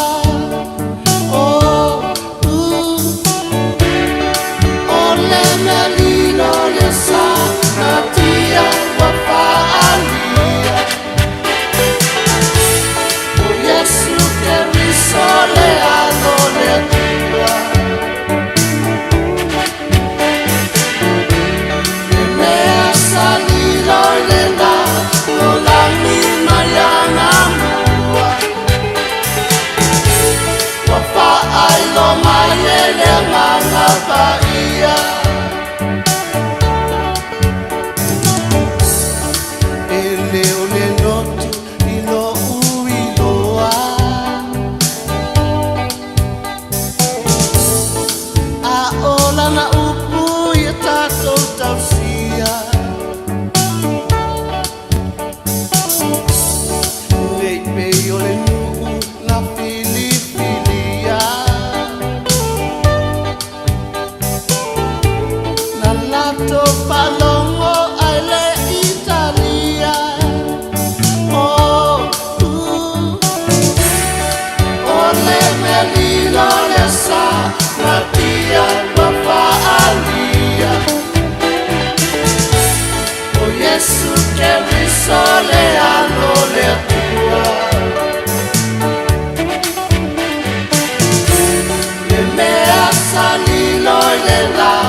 Radio Samoa Tasilima Ivatolu Amo Radio Samoa Tasilima Ivatolu Amo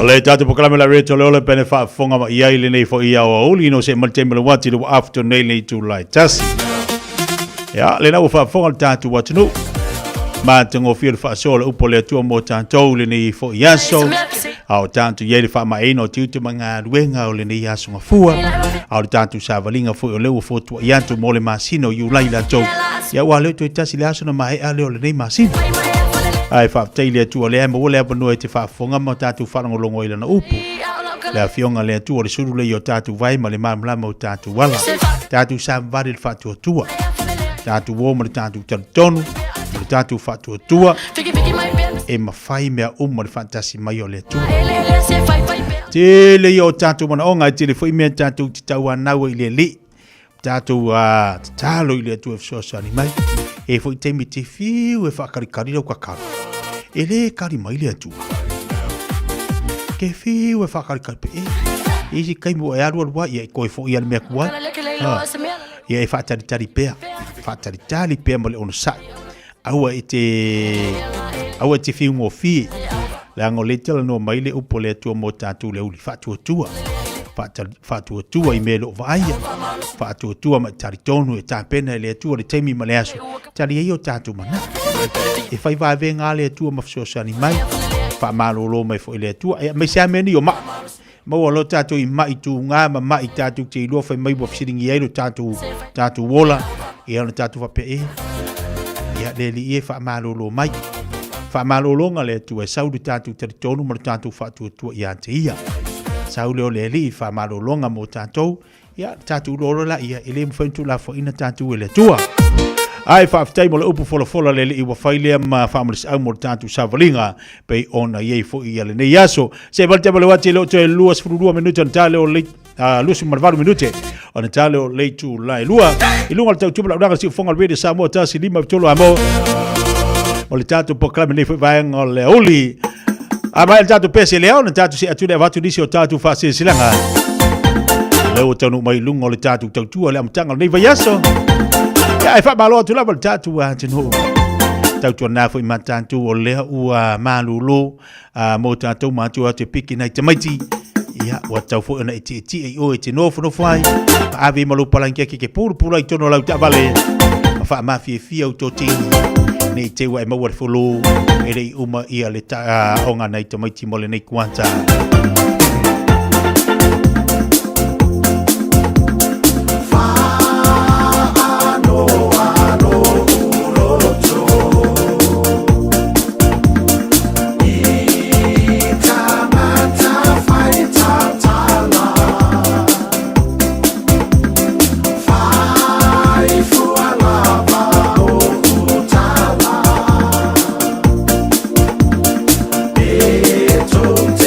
Fiafia Mai.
Tātou tali mai nisi nau tātou whāsi silanga.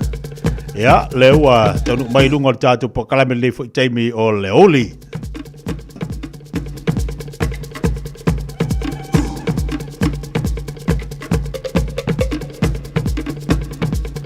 Tātou whāsi silanga nei whāsi no tonu lava nei whāsi silanga I suli uma o ala mtama whanau o le whionga po e savai o lo alalam pāpā au kila nei. So se tasi e fia tongi e sana maa a walawa le wha moe moe o le tātou a walawa le wha moe moe o le whausi eino le maru maru tā poe le whakasa I tono le tātou nuu. O le hawhaiel tātou whelo inga le Otara Arts Centre I le aso nusu mo lima iulai lu olu ono le tulai tasi le oli se pa ele tulai lima le Fiafi. E mana umia lo awai mai tātou soalau pule ma wha soai. Lima sul talal tātou le stala maana tua mai sau la fonga a wale tau amtaino le nei wha moe moe I le ava ma le wha o tele. Pa mai moe o le audi atu I le naso ua tu poina tātou whilo iai I le lofa o maleanga le lei o le tātou matai. Whaatai sainia I le whailau tusi ma le laulau o le maftanga o alam tam whanau a popua.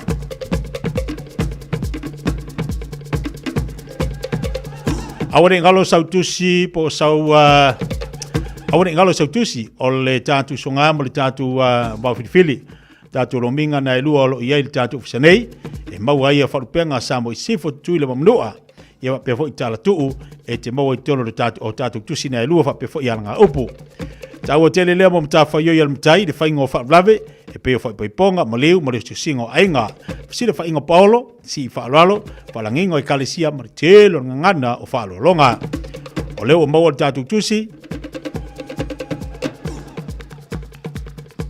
O lela ua wawa ia tu whapa uina le tau tātou tusi le limas futala le tusi. Limas futala le upa uma ili tau tātou tusi songa. Ia po le tātou wawhirifili. Ai le uma le masina o Iulai. Lona winga le upa uri tātou tusi. Ai le uma le masina o Iulai. Limas futala awane e tuai. Awane e tuai. Pala umali tātou telefone lua no lua tasirima vitolu. Lua no lua tasirima vitolu. Pe te sumai le tātou tusi nei. O le tolu pātolu ono Hope o le Avenue nei Manukau. Ia, moi la tō fo I fia oka na la tō tusi. O tanga iane le shop radiosamoa.co.nz. Tāsi neo tātou whasisilanga ainga se umanu. I le apa mo le whaaloalo uwalanga ai se manati o le nei ainga. Ono fo mamatai ainga sa se umanu. Atu na tau pleina e whatanu ina le masino Iulai I le tausanga le nei. Ua whailo atu, ua tolo ina le nei wha moe mo le masino te sema le asa sumariva. Tātou ainga uma o lo alala I New Zealand, Samoa, Australia. Nisi atunu ua leo o nofo masawhai e pei o na talo no ina mo Iulai ai ua tolo ina nei. Mo le masina e pei o na ta ua ia te sema mo lo utau Fiafia. Whaaftai o lo sainia le nei wha sisilanga e le sa o le ainga ia se umanu tina.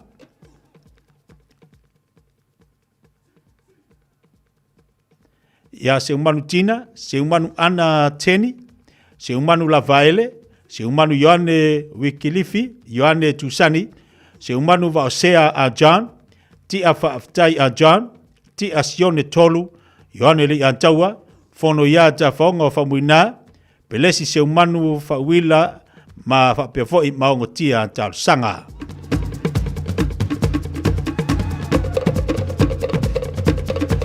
Asilanga nei ale team no excuse sumpa.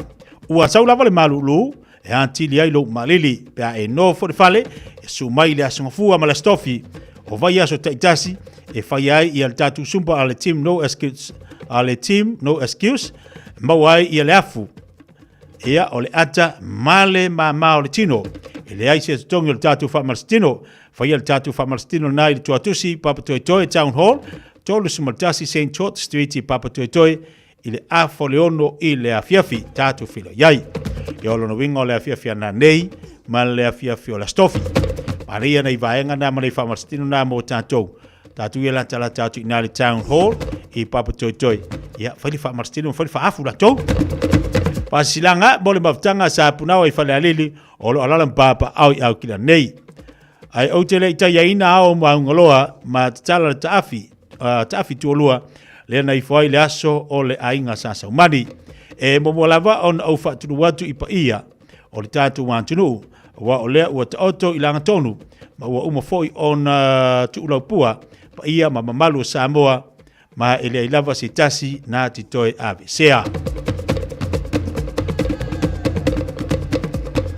Ai fasi do tolu le fasi silanga taua ia la mutama fanda ole nei nu o sa punawa o lo afio mpapa au I au kila nei o le afatan wina o le afatan wina I le asodua sumalimo yulailu o luono le tula sfulu le tula sfulu to sfulu por afar sfulu tayau ele no fanga lea sa fatan wina ai ia le tatu lotu fa manatu I le hall ale PAPC on hanga fa molmole tatu maftanga mana tu mai ia sau taitai awasi tatu fa malostino fa pe foi ia le tatu la fonga ole no lava ina ia fa mautuina ma fa mausaliina pea le alu iluma ole maftanga awa lava se tatu wa fianga I Samoa mani sila nei e ia le manatu maulunga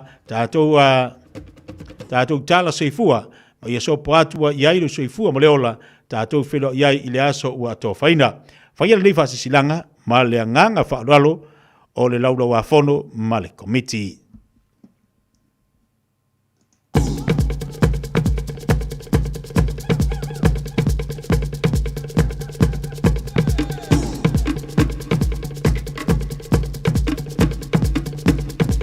Ainga poto suli uma o muli vai. O muli a vai sali antau wa manono. O la tau toia fa maene o tai loloto o sama whainga Samoa. Mai lava I le ngalu whantio o le tui manua se ia pa ia le vai luanga o matangi tulou. Whaatulu watu foi I le au whainga luenga le tua o lo whaanono manu a wan se manuia o Samoa mo nei mantai ao. E ele tatonunga mauolunga o lo tu mauolunga pea le pule wha soifua tuluia le tua I lo tu soifua ma so mantuola e ele manatu o le whangatonuina ia le malama ma viri tonu le ifia maina e ala I le wha moe o le nei wha sisilanga taua mo lo utou mo lo tātou ainga poto I muriva sa o ngala lea o murivai o le tātou ainga poto I murivai I sali antaua manono o lewa ai se tofa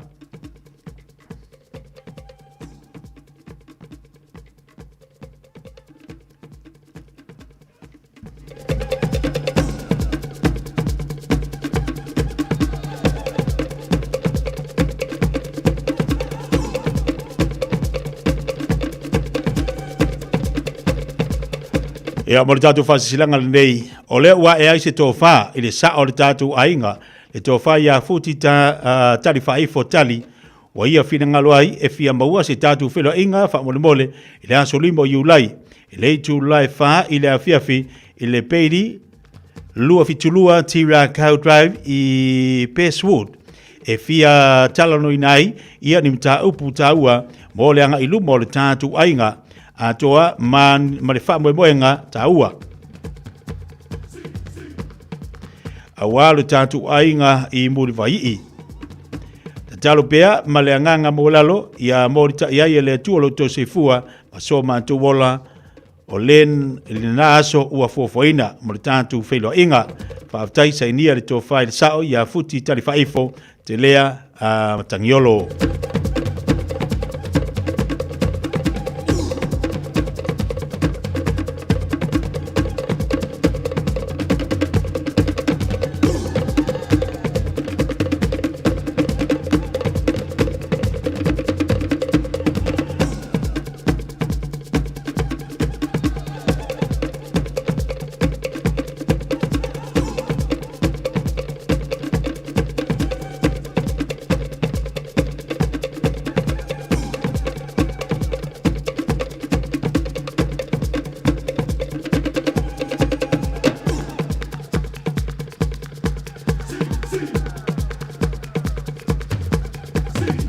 Tātou whasilanga nei tama o le mau I vai moso.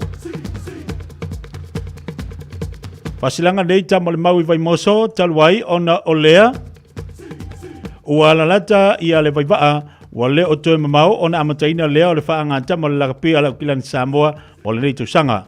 O lea ua valvalosia ia o le la au, I so o tau finangalo, so sani, awa e su e lava ia le tātou whaamalama ma wawa ai so tātou nuu. Na o tau soifua ma tātou wola mai ai e le lava le tātou to e se anu po te poto. O leo wala o tuai mo lo tau paia mo lo tau mamalu. O i lava se alo masitama whanau o le nei nuu o vaimoso e fia tu umai ia lona tau au e fisosani i le tau mawhainga ma le atina aina o le auraka pia se o tātou nuu e pele i le loto ma le anganga a fia mai ma tala mai au tātou ngā lue fantasi. A fai foi o iai ia ni o tau walo o iai le taleni e talia ma le nganga fia. E le tau whailoaina o se o tātou nuu na soifua ane ai ia nisi o fitupupula ma le longolonga i le nei whaangatama o le lakpi. O le whaasisila tuai e fia mua si tātou whilo inga i le aso 5 o Julai a whaitolu le fiafi i le auli. I le awhal tolu le auli i le kalapu la kapi ale o tahohu. Alo whangia le atua e taita i atua le o tau sefua ma so mātuola tātou whelo iai i le aso e pei ona tau ilunga ma le whaalo te lava whaftai tele o le laulau a le tātu kalapu tam le mau i au kilani ni sila.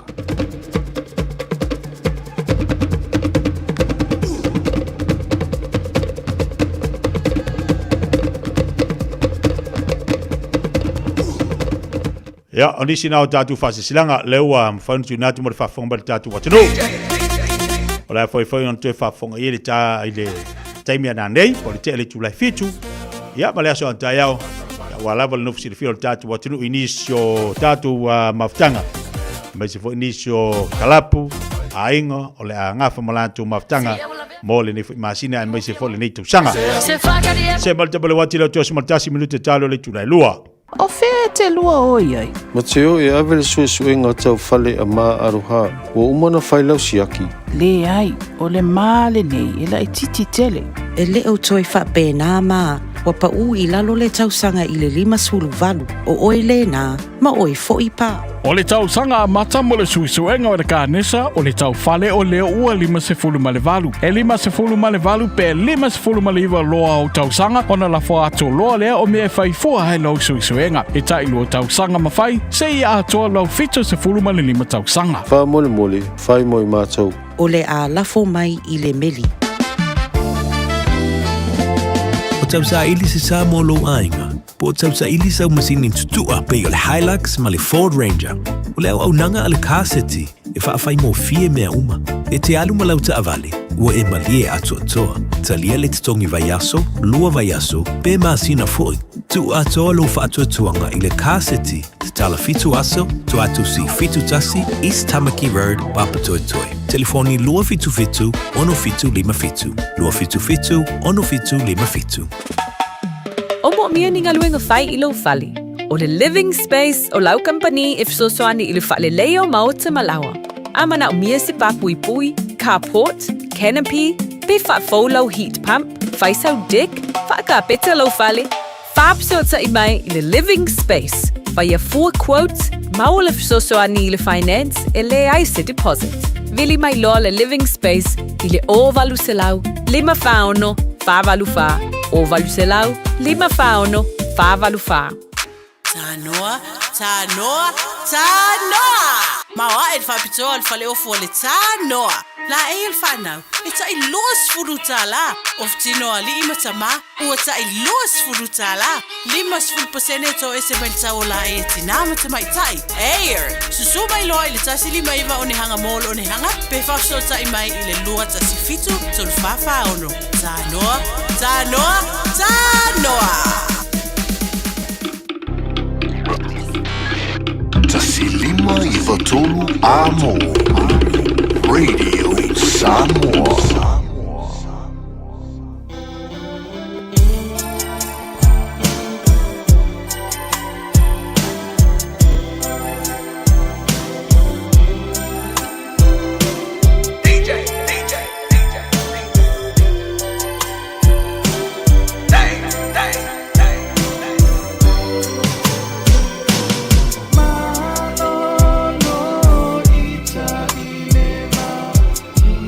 Ole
Ya le mau topa le tātou wa tino le foi taima le ole le ua se mari mari taima le wati le o to elima minute le ta le o le tu lai lua yo tape mai foi ya le to fai a fonga mo se manu fancy siani a wa foi le to wa veina o le tātou po klame wale fa wino le tautu al radio Samoa se fulma lima i to wa mo el fa mo le tātou to fele fele asa ta ya le lofa mo le anga le o le tātou mo taisi le langi taita ia to le to se fuma so tātou wola ya ma te mo fo le si ma ftanga le aso ata yao ma lo fo le ma mai fa te fo te ri no te tu la danga si fo le Samoa o po kala me Fiafia Mai mo oil nei fo ya so fua ta ola so mo bula ni masina ta tu talo le li fa mai amana ia po kala me mo ni masina fo tu ai ma masina lo na fit o le nei tu sanga ta tu fa le tu ai o ta tu tu mo ta tu fa tātou fale ma le Fiafia o le li'i wale am taino ngā luenga le masina fou ia e whaaftik tere lava te tālo leisi ainga mo leisi ainga ma na tuane i lau te tālo o isi tasi o lo fia mo le fisosani a ngari le iai ai alofa tele atu po kalami le Fiafia Mai manuia lava singa le ia so soi fo mai manuia